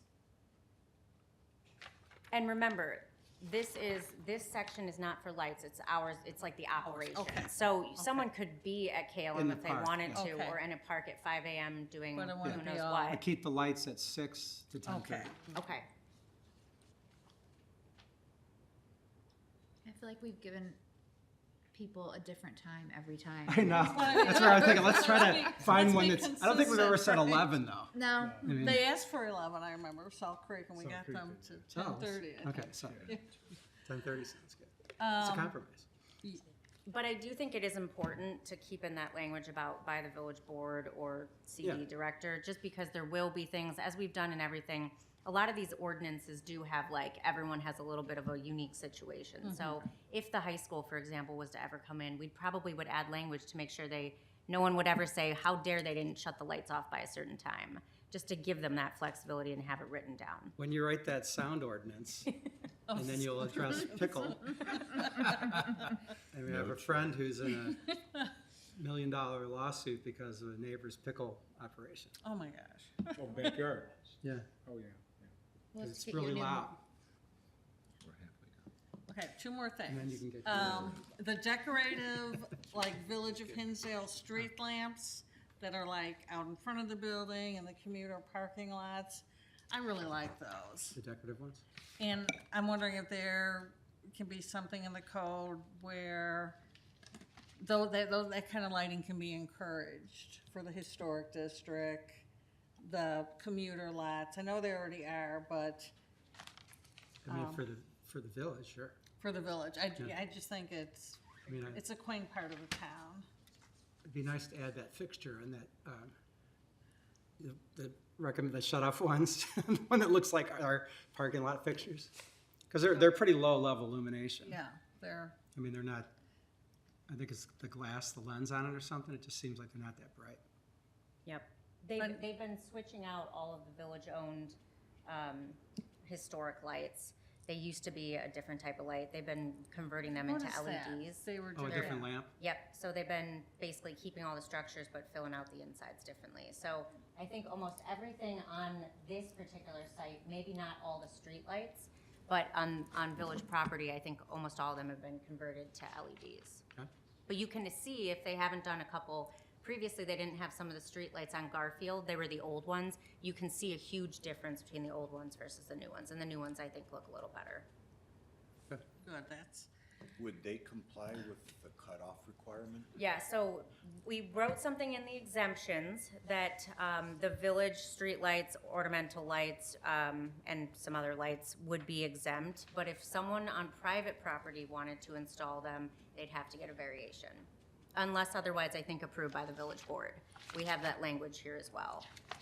So that is in subsection F1 on page 4, where it says full cutoff fixtures required, and it's in order to prevent unreasonable light pollution, all exterior lighting shall use a non-adjustable full cutoff fixture positioned in a way that the cutoff is maximized and the light source is not visible from adjacent properties of the right-of-way. We can add something there that says, you know, unless otherwise approved, once again, by the village board. okay. Sounds good. I have one more thing to bring up, and this is something that the village board asked the plan commission to consider. And that's on page 3, item number 2, interior building lights. Consider if regulations for interior lights be included if they create a nuisance. I can think of 2 bad examples, and one is salon lofts. The interior lighting is really bad. And then HMS, I think that's improving, but their interior lighting. I don't think there's many more than that, but I think, like Bethany, like you said, if you go to court, you have to have something in writing. I think that would be a good thing to add to the code. I'd add one, visual comfort. Downtown is dark, but they don't diminish the lighting in that, and I know that's what they sell lighting, sell but there's absolutely no reason those shouldn't be on dimmers, that they could reduce that. Even people who are dining outside now at Fuller's, it's dark and cozy, and then you see And then visual. you have- What's your exemption I'd at be the, very curious to see I'm gonna what add your that to light my meter would list say. of where I'm gonna go take the light meter readings. Yeah, there, and again, salon lofts or suites, whatever they call them. Yeah. I can't think of anything less attractive to see when you pull into Everybody says that. downtown Hinsdale and you're looking at chairs and tents and, they should have to pull a I just blind think or it's a something. slippery slope. I mean, I ran into this in Winnetka, huge athletic addition. And I think that first paragraph where it gives you exemption for, to get into this code if there's issues, I think that's better. Keep it vague and have it, because it basically becomes a discussion. But to try to codify it, what measurable do you put on that? And it's inside a building, you're not gonna have any control. It's gonna happen as tenants change. It would be a nightmare. And I saw, the village asked nicely. Village had nothing in their code, and they did not want to regulate interior lighting. It really came up with like community meetings, and, it was a back and forth with village, the community members, and the school district, and they came up with a solution. But it's driven by a lot of different factors, like cleaning schedules and safety, and they came up with a compromise. But I think to codify, it's gonna be a slippery slope. I would not wanna see us try to get into interior lighting. They're doing more of that in California, and again, they're just considering. California's in everyone's short. Well, no, California, they're always the first one out there though, too. Yeah, but Because- sometimes in a bad way. Sometimes the last one. Yeah, But, I think there should be something about nuisance lighting. well, there is that one paragraph. I think it was, if there was a specific situation that would give some leverage to the village to say, and have a discussion with somebody. Do you think that's enough? or- I think it's enough. I think that's just don't know how, so then you just can't say it's a nuisance, uncomfortable. You'd have to define it. You'd have to give them numbers or something, and I don't know how you do that. And to reiterate, if a building was glowing so brightly, and they weren't meeting the foot candles at the lot line, Right. that's a way to easily measure something's gotta be done.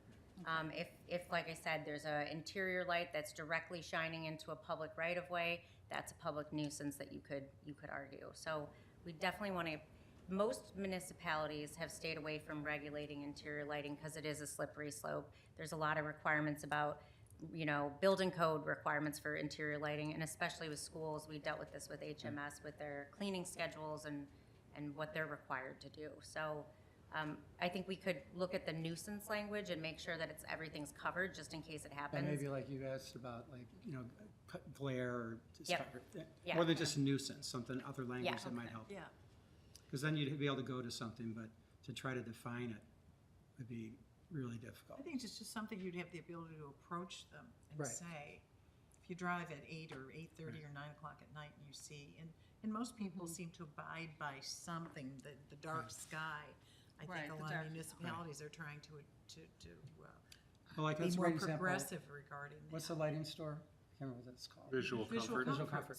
So But when we do don't- when do they turn those off, or do they? I have no idea. think they should do. Drive around, I don't think they do. But we Going to the anticipated this lighting when we store were talking next. about how bright their sign was gonna be. Yes. And we all went, this is fine that we talk about it, but it's a lighting store. It's gonna be blazing. I mean, if I was them, I'd want the lights on until at least Fuller's closes, until all their restaurants close. Right. Yeah, but Those even are all if the they customers, turned yeah. it, if there was something where we asked them to turn them down, that you still can see the lighting, but there must be some way to adjust it that's not that bright. Because it makes the buildings that are dark and respectfully have maybe lighting of merchandise in the windows, but then you see these two establishments that are just blinding them, like the moon, It's- It's a tough one. Did HMS, did they ever do anything with their interior lighting? Do you know? I know Rob was speaking with them. I'd have to follow up, but I know they were working on it. If you guys remember the last, I had heard they had a plan to get a lighting company in there to look at their entire system. They were getting like a new system. So we can follow up with them and ask them. Thank you, Bethany. That's all. Okay, that was good. Carrie? My only concern is 4,000 K lights. I really don't like them. Joe, is there a way for the use cases you mentioned for the 4,000 K lights to it? Is there a way with the 4,000 K light use cases that you enumerated to put a 3,200 or a 2,700 max and then enumerate use cases for 4,000 lights? Or is it just standard to allow what I consider an awful glare light by definition? 3,000 is common, to see it as As a code limit. requirement? To cut it off at 3,000. We thought, let's provide a bit of flexibility on this. So we took it up to 4. It could be brought back down to 3. And then add some language for, unique The situations. sport cases. Right. that it- you mentioned. Or could you say target 3, with a limit of 4, it- to it give says guidance? Then my eyes will hurt some days when I'm driving around at night. E4E says LED fixtures greater than 4,000 Kelvin unless otherwise installed by the village or approved by the village for outdoor recreational uses, because there was some earlier Oh, yeah, discussion. I'd like to strike that sentence. Unless otherwise installed by the village. Again, the Okay. village should be the standard bearer, to give them an out, Sure. to say, we put it in. It's like, no. I mean, they have Bethany on their team, they know exactly how to do it. How about something like 3,000 unless for outdoor recreational uses, then max 4,000? It's actually outdoor, it's recommended higher, it's more like above 5,000. We just, Oh, recommended higher. Oh. well, no, it's not in this code, but I looked into that Yeah, today. Joe even said 5,000. The actual, it's 5,700 is about what they want for Yeah, that's sport daylight. lighting. Yep. Yeah, that's daylight. I mean, you're playing baseball and, Yeah, that's daylight, yeah. yeah. Well, 3,000 and 5,700 for sport lighting. What, do we want 5,700 for paddle? No. At Salt Creek? No. Not so much. Right. I don't have an answer. I was I wrote asking you that. if there was a way to do this to get I me mean, I like the idea, with is we could softer go lower, lighting. but allow for exceptions, that would be nice. Right, Yeah. and if you've run into it with outdoor recreational uses, that's the only exception. Yeah. But there should be a limit even on that. So if somebody wants to come in with 6,000 Kelvin, I heard 5,700 Yeah. mentioned. Well, Perhaps I'll 4,000. trust you to come up with the right answer. I just found something that annoys me, Yeah. and that's all I had. I have a couple pet peeves in the world: straight lines in landscaping and really harsh white light. I don't look good in it. That's important. It's You gotta look good. It's not the lighting. Hey, you ought to see what I look like in the dark. Okay, well, I'm handsome. Modern skin. That's all in the. no, you're a very attractive man, for the record. Let the record show. transcript show. You're gonna have Welcome to the party. to, I wanted to Let see me that. elaborate. I wanted to ask for some changes to that and the findings of fact. I just, Any I'm comments, done. Chad? I'm definitely done now. Any comments, questions? Are we talking about this, or are we talking about Jerry's No, appearance? we're talking about lighting now.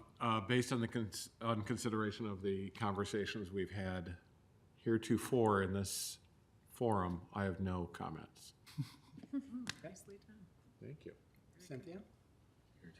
No, I was gonna bring up the interior lighting, and this is probably something really taboo, but have we ever had any regulations regarding residential? And I know we talked about it's if a neighbor's complaining about something in the other neighbor's house, but as far as landscape lighting, I know Lake Forest and I know their home rules, so they have a whole different way of dealing with things, but they actually have landscaping lighting is off at 11 o'clock. Is that somewhere we'd even want to think about?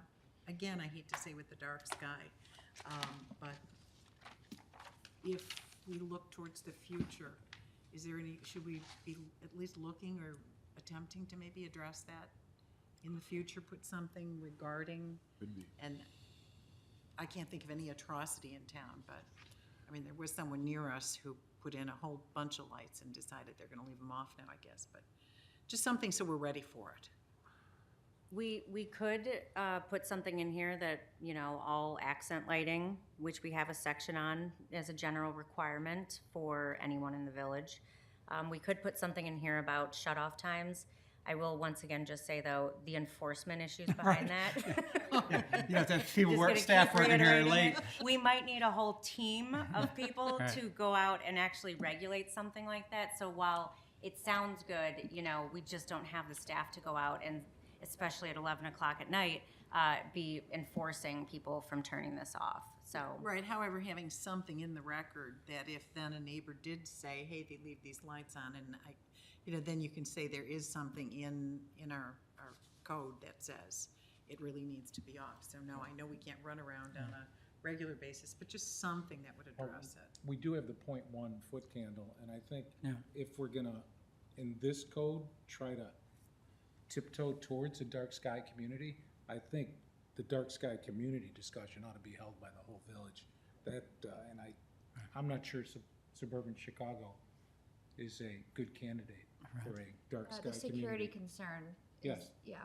And security, yeah. Well, yeah, It's and a lot of all- people have a lot I of accent speak- lighting in their yeah. house. Their houses are lit up.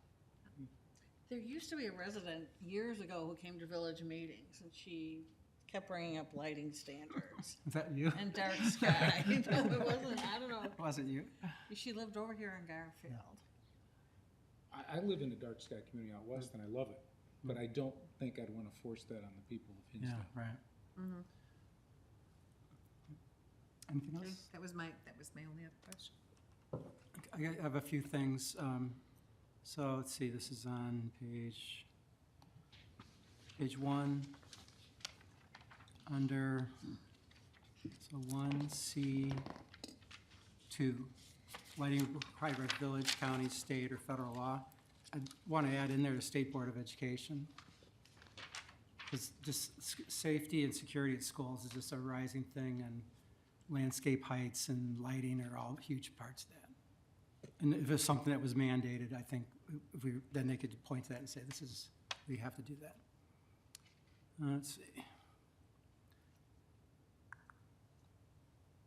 Lighting plan required. So this is next page, D1. I'd like to put in here, you know, village-owned properties. Because I just want this to be clear that if we're gonna change the commuter lot or build a new public works building or modify something, that the village is complying.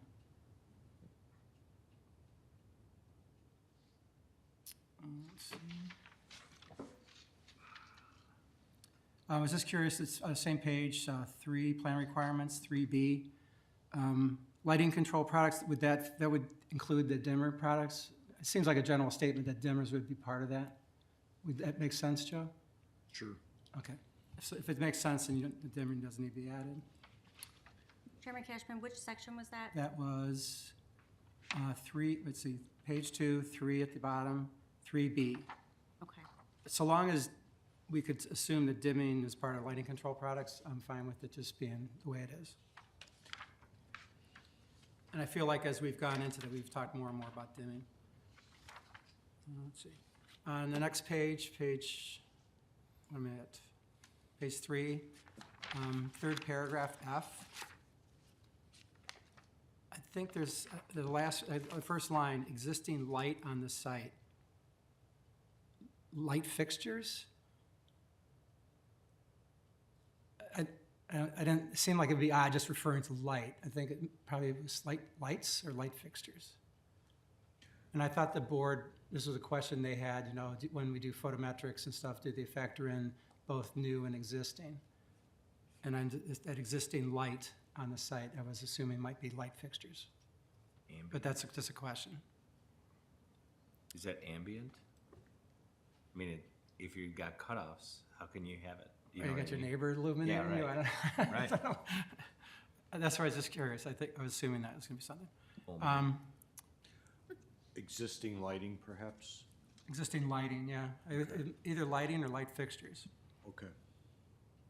I would comment, I thought it was 0-foot candles is nice. It's very clear. I like Jerry's comment about the 4,000 K, maybe 3,000. But I would like on that one, prohibited lighting, which is 4, and then line E is striking unless otherwise installed by the village.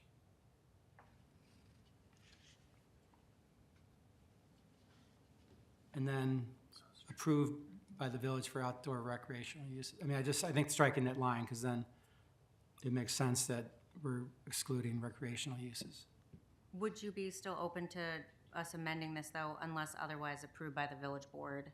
Just for those Oh, strange yeah, cases? to give the Because flexibility. if we Yeah. reduce it to 3,000 3,000, yeah. Kelvin, I'd still Absolutely. want to give us the flexibility for other unique No, circumstances. because I think then an applicant's gonna know what the target is, to maybe one of you guys' comments, what the target is, and Right. if they really had a need to be at 3,700 or something, they could come back and say why. So there's language to give us some flexibility.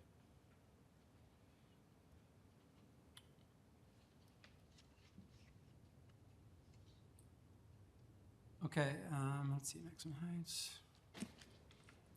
Back to Julie's, the wall-mounted lights, I think having a foot, 15 feet, and then some other language makes sense. You know, I just looked around and, you know, there's already these existing violations all over the place, and I think that's just, you know, a two-story building, they're gonna be 30 feet up, and even a full cutoff fixture, it's gonna be a source of glare if you're walking near that building. I think starting low and then allowing flexibility is better.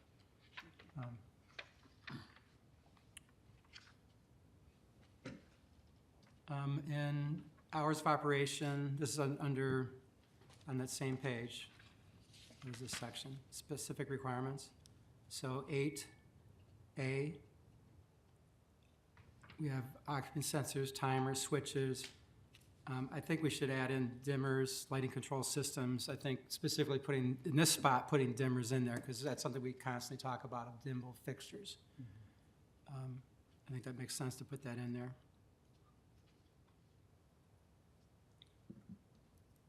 We talked about the after-hour security lighting, maybe coming up with a foot candle guide. And then we get into the fun stuff, recreational uses. So here, on the page 5, village-owned outdoor recreational uses, I think it should read village-owned and public school outdoor recreational uses. Because I even thought in the conversation at the board level, when they were talking about IB, they were talking about Hinsdale Central. And I think either we exclude them from this code or we bring them in and then ask for their input. I mean, they're constantly be doing things there. I mean, they could add lights at, you know, the soccer field. I mean, they could, who knows? And I just think, you know, reaching out to them, they have architects on board. I think they have a buildings grounds director. They could give us some feedback. And the fact that we asked the Parks and Rec and we want to ask Little League, I think that's another huge partner that we should ask. And what are you suggesting, Steve, village-owned or? And village-owned and public high school, or public school, probably would be better, Yeah. public school outdoor recreation uses. Because then we basically, because those two, us and the high school, are really similar. We have the same, you know, we have baseball fields, soccer fields. We're illuminating those, and I think treating them together is just gonna be more straightforward. I'm sure as we're sitting here, they're gonna come back to us with something. I mean, things change. Okay, other outdoor recreational uses. So I was kind of curious, I was looking back at our other meetings about Salt Creek Club, Catherine Legge, and then I went and looked at, there's 3 governing bodies, I guess, for paddle. And all 3 of them recommend that the light fixtures are 6 meters, which is basically 20 feet above the deck. And a typical height for the deck is 4 feet off the floor. So we're talking 24 feet minimum. I think putting something in here specific to paddle would be, you know, 20 feet above the paddle court. And there was a photo in here, I thought it was Burns Field, but I think I almost feel like it's a, Here's Burns Field. yeah. Yep. Is that an old photo? I think they've painted the base since this photo was taken. I mean, those do not look 18 feet to me. I wouldn't be surprised if they're 20. And it seemed, looking through the literature, even like what HPAA came to us, there's standard heights, you know, these are kits. And it seems like 20 feet to the top of the fixture is a kit. So I think to address this so that you know, because they're gonna come, I'm sure, the village is gonna replace Burns at some point. They could add paddle somewhere else. Salt Creek Club's always gonna be here. Acknowledging that this is an issue and at least making our code reflect it, I think, is gonna make our lives easier and people in the future easier. And it addresses, it's what their standard governing bodies recommend for the sport. So, and with those better cutoff fixtures, the better fixtures, I think the height's not the problem, to Joe's comment. Well, similar to the way we referenced the arboretum for the screening, maybe we could specifically reference your Those standards, yeah, if you standard Google it, guidance. there's guides, but, I mean, like when we talk about any kind of like dealing with high school properties, IHSA is the guiding, you know, if you don't have proper lighting levels, it's not an official, it's not a match, it's not a game. And that is usually when school boards pony up money to replace stadium lighting, is when the lighting levels drop down below what's required. And here, you know, I think, like those look like older fixtures at Burns, so when you guys replace them, maybe, like, because they're angled like this, if they're replaced, they might be like that. I believe they're like this now, they were Yeah. replaced. They Okay. went from Oh, they were? LED to LED. So I think adding just a sub-paragraph there or something would be helpful. And then back to, I don't know who mentioned it, but this idea of increased height. I would just want to maybe look at that more and see, do we even want to have that in here? It seems like we have enough latitude elsewhere that if there was a specific reason, somebody wanted to be higher, and we could then address where you're placing that, to be sympathetic to neighbors, versus having this math in here, because if the math is in here and they meet the math, we really want to have a leg to stand on. So I kind of think we could maybe drop out this permitted height increase. That's just my opinion, but. I agree. We talked about, Before we move on, I just want to Sure. clarify one thing. We can easily look at making some of these changes. The other outdoor recreational uses, this 15-foot, even though HPTA for the village, they maintain and operate these paddle tennis facilities, the Burns courts are really old, so I think they actually are a little bit lower than what's typical now with these standard kits. But the village actually owns all the structures, so they would actually be under, technically, if you wanted to put paddle tennis court sites out there with village board approval, you could have that as tall as 60 feet. No one's gonna do that, but I just wanna make it clear. you really hit the ball. The other outdoor recreational uses section, as the code is written right now, that does relate to all the public schools in the IB district, that does relate to the private Salt Creek Club, and that's just how the code is now.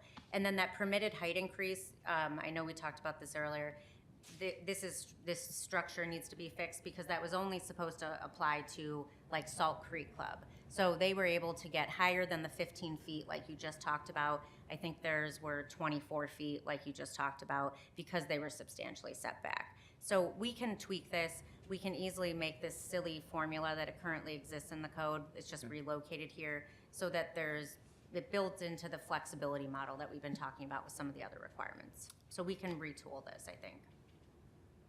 Well, then, I think somehow under the village-owned and public school outdoor recreational uses in the OS and IB, we should maybe be more specific about what those structures are. Yeah. Like something excluding paddle courts or other lighting, because that's specifically ball field lighting. Yeah. You know, because the village should also comply. I mean, if we're going to say 24 feet, which would be my recommendation. Well, first, I was trying to look at our drawings from HPAA.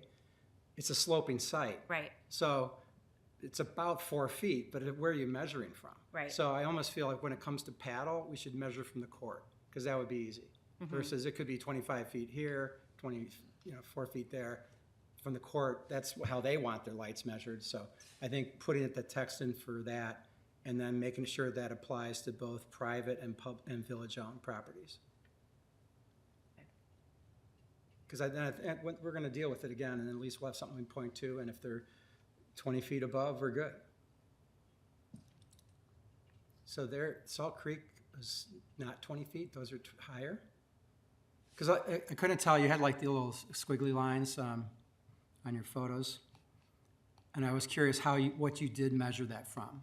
Was that from the court or from the, For Burns Field, for any of them? the Burns Field was taken from a more recent photometric plan. The community pool public services went out and lasered it for me, so. So that's hopefully semi-accurate. It's about 28 to the top of the fixture, but Okay. they were using a laser, so give or take a little. Right. Pierce Park, we did find some old stuff related to the past history with Beck and Pierce, just get those light pole heights. Salt Creek Club, that was based on their most recent plans, and I believe that was to the top of the light poles to the adjacent grade below, roughly. Okay. And I'd have to look back If you at, could check, I'd be curious, if that was 20 feet to the deck, yeah, then I think that's a better way for this code to read on paddle is, you know, because sloping sites, I mean, that's not really, it comes into play. Is it a Right. 20-foot high pole or not? And it would seem like everybody would basically be complying. Right. Bethany, I'd be careful about specifying paddle tennis specifically. There's a new sport that's taking over the North Shore that's spelled P-A-D-E-L. You might want to put racket sports for that height so that we don't have a fight over paddle when it arrives. Oh, what is, that's a, it's a French It's the same version of, thing, it's a French version, but not clear because it's French. I don't. but then I'm would not that, cool. You pointed that out. would be okay with that with tennis? the other, if I can think out loud, I don't know. Would it be okay with tennis? the other thing that we could do is still, and I'm just thinking out loud, keep our 15-foot height. Like, and then what I think we might want to look at is, I know everyone kind of liked how we did the landscape screening code section about that alternative compliance. And there might be an opportunity based on some of the several strange situations that we talked about throughout the whole code, is maybe trying to create a similar alternative compliance section of, in these specific cases, this could be considered for XYZ. Because who knows how things change. Paddle tennis Yeah, is new still sports, relatively new. As you can see, it takes us a much longer sometimes to update the zoning code than technology changes. So it might be good to maybe not be so specific like we did with the alternative compliance section for landscaping and screening, but write it so it's specific enough to certain situations, but gives the plan commission and the village board that flexibility to, you know, decide on case-by-case bases. What about referring to the recommendations of the governing bodies of the sports? Yes, and we could do that too. I think we had that actually in a Had that in previous at one draft. time. Oh. I mean, because then, you know, there's a reason or a rationale for it. I mean, they're not just gonna, like, someone's comment, 60-foot high pole in one. And that wasn't necessarily for a private paddle tennis court. It included it, IHSA, NCAA if there was a university sports facility here. Some new sport comes out Right. and they come up with lighting standards in order to certify that court, whatever the case may be. Maybe if it just gave, you could stay at 15, but if it gave us the ability to consider, you know, something like that, standards of the specific Right. sport or something, and said that we could consider that, then we would have the ability, if they made a case, and like I thought HPAA made a good case about why they were doing what they were doing, then it would we could listen to it and say that makes sense. Right. If we thought it was crazy, we could disregard it and say it has to be 15 Right. feet. And not just for the light pole heights, but also going back to the color temperature, is 3,000 kelvins is not a good color temperature to play sports at. So there are recommendations on that, and that's the justification for thinking about something a little bit cooler. Well, yeah, maybe that language could show up here, in the Yeah. height, and then that other spot. Yep. Okay. I think,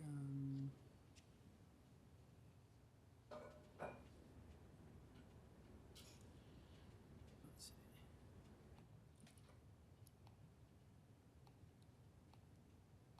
Sorry, I'm almost done. Page 9, bulk and yard requirements. It's what, 7-310. Light accessory to village-owned recreational facilities, I'd want to put in there in public school. But then the more I read it, I didn't like the whole thing. shall be allowed to exceed the IB height limits in this code, provided, why can't we just strike all this? It seems like it's some kind of loose, opens up the can of worms to me. Just remove the whole section. Yeah, because I feel like it's defined well enough elsewhere. We talk about heights and existing non-conforming and all that, and having this, I just think I would just strike it. We're striking everything else, just strike this total.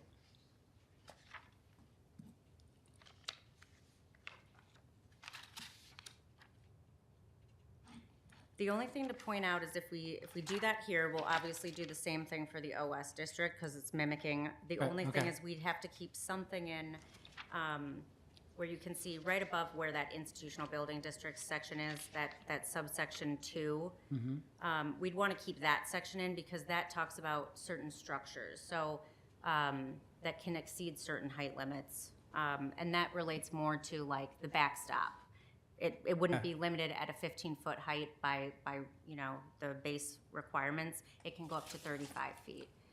We've never really had any issues with that. It's not necessarily for lighting, but it's like playground equipment, backstops, certain accessory structures.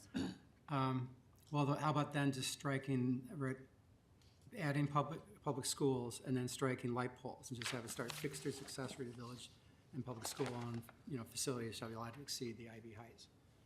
And that way, it's talking about these other things, not talking about light fixtures.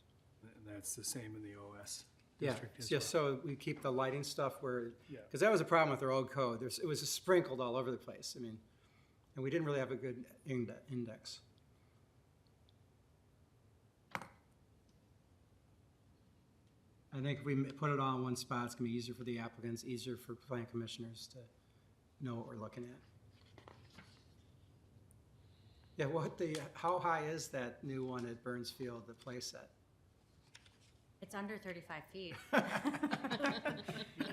We did review it. I'd have to go back and look, but it's definitely under 35 Looks feet. fun. I don't have little kids anymore, but it's a lot bigger than the old one. Yeah, I can double check on that. We have the plan, so. And let me just double check. I think that's it. Yeah, I think really well done. And it is a lot to chew on to Scott's thing. That's right. I don't know if you guys would agree, but I think if you guys, get some good input, did another pass, and we continue to another meeting, I think we'd be able to see what you put in there. You'd have time to do some research, and then I think we'll be in a stronger position to approve it. Sounds good. Would everyone agree to that general Yeah. approach? Yes. Agreed. Can I ask just one other question? It's probably in here somewhere, but under prohibitive lighting, we don't allow neon in town, do No. we? Neon is not specified. Does it need to be? It used to Then be not. signage, wouldn't it be this? Is that sign? Yeah, maybe that's signage, yeah. Yeah. That's signage, okay. Yeah, because someone who wanted to go into Hinsdale Prime Yeah, I don't see it. didn't move in because they wanted a neon sign. Okay. Would somebody Oh, put really? up Yeah. neon streetlights? I remember Rob telling me that. Wow. Well, they must not have wanted to space that. They're really fixated. Must have really seen a cool neon sign from back in the day. Wow. Scott, version 1 of this 3 or 4 years ago, Neon. they said they wanted, the historical group came in and said they wanted to look like 1920s Hinsdale. Oh, yeah. I went to the Anderson. Hinsdale Historical Society and found photos of the 20s. Guess what the dominant space age lighting in the 20s was? Yeah. All neon. I still have copies of all those photos. So I said, how accurate do you want to be? There's a massive OSCO sign at the corner of First and Washington, Yeah, it's true. 12 feet tall in neon. Entire- Do you want to inside- bring that yeah. back? Entire sides of buildings were signs. Oh, Yep. The entire the signs. movie theater, Yeah. the movie theater. Yeah. Yeah. Yeah. So you got We to don't be wanna go careful all the how way back. accurate you want to be. Do I have a motion do we continue it first or close the meeting? Can't remember which order. We're not gonna close it, we're just gonna continue Okay. it. The next plan commission is, we wanna continue it to a date certain. The next plan commission meeting is November 13th, 2024. And if for some reason we can't get all this done by then, we can just continue it Okay. again to the next meeting. but we do want to continue it to the November 13th Okay. meeting. Do I have a motion to continue case A-31, 2024 to the November 13th Plan Commission meeting? So moved, Willoughby. Krillenberger seconds. Roll call vote, please, Bethany? Commissioner Curry? Aye. Commissioner Krillenberger? Aye. Commissioner Jablonski? Aye. Commissioner Cernovich? Aye. Commissioner Willoughby? Aye. Commissioner Fiasconi? Aye. Commissioner Moore? Aye. Chairman Cashman? Aye. Do I have a motion to adjourn? Krillenberger so moved. All in favor? Aye. Aye. And thanks for your patience. It'll be simpler the next time.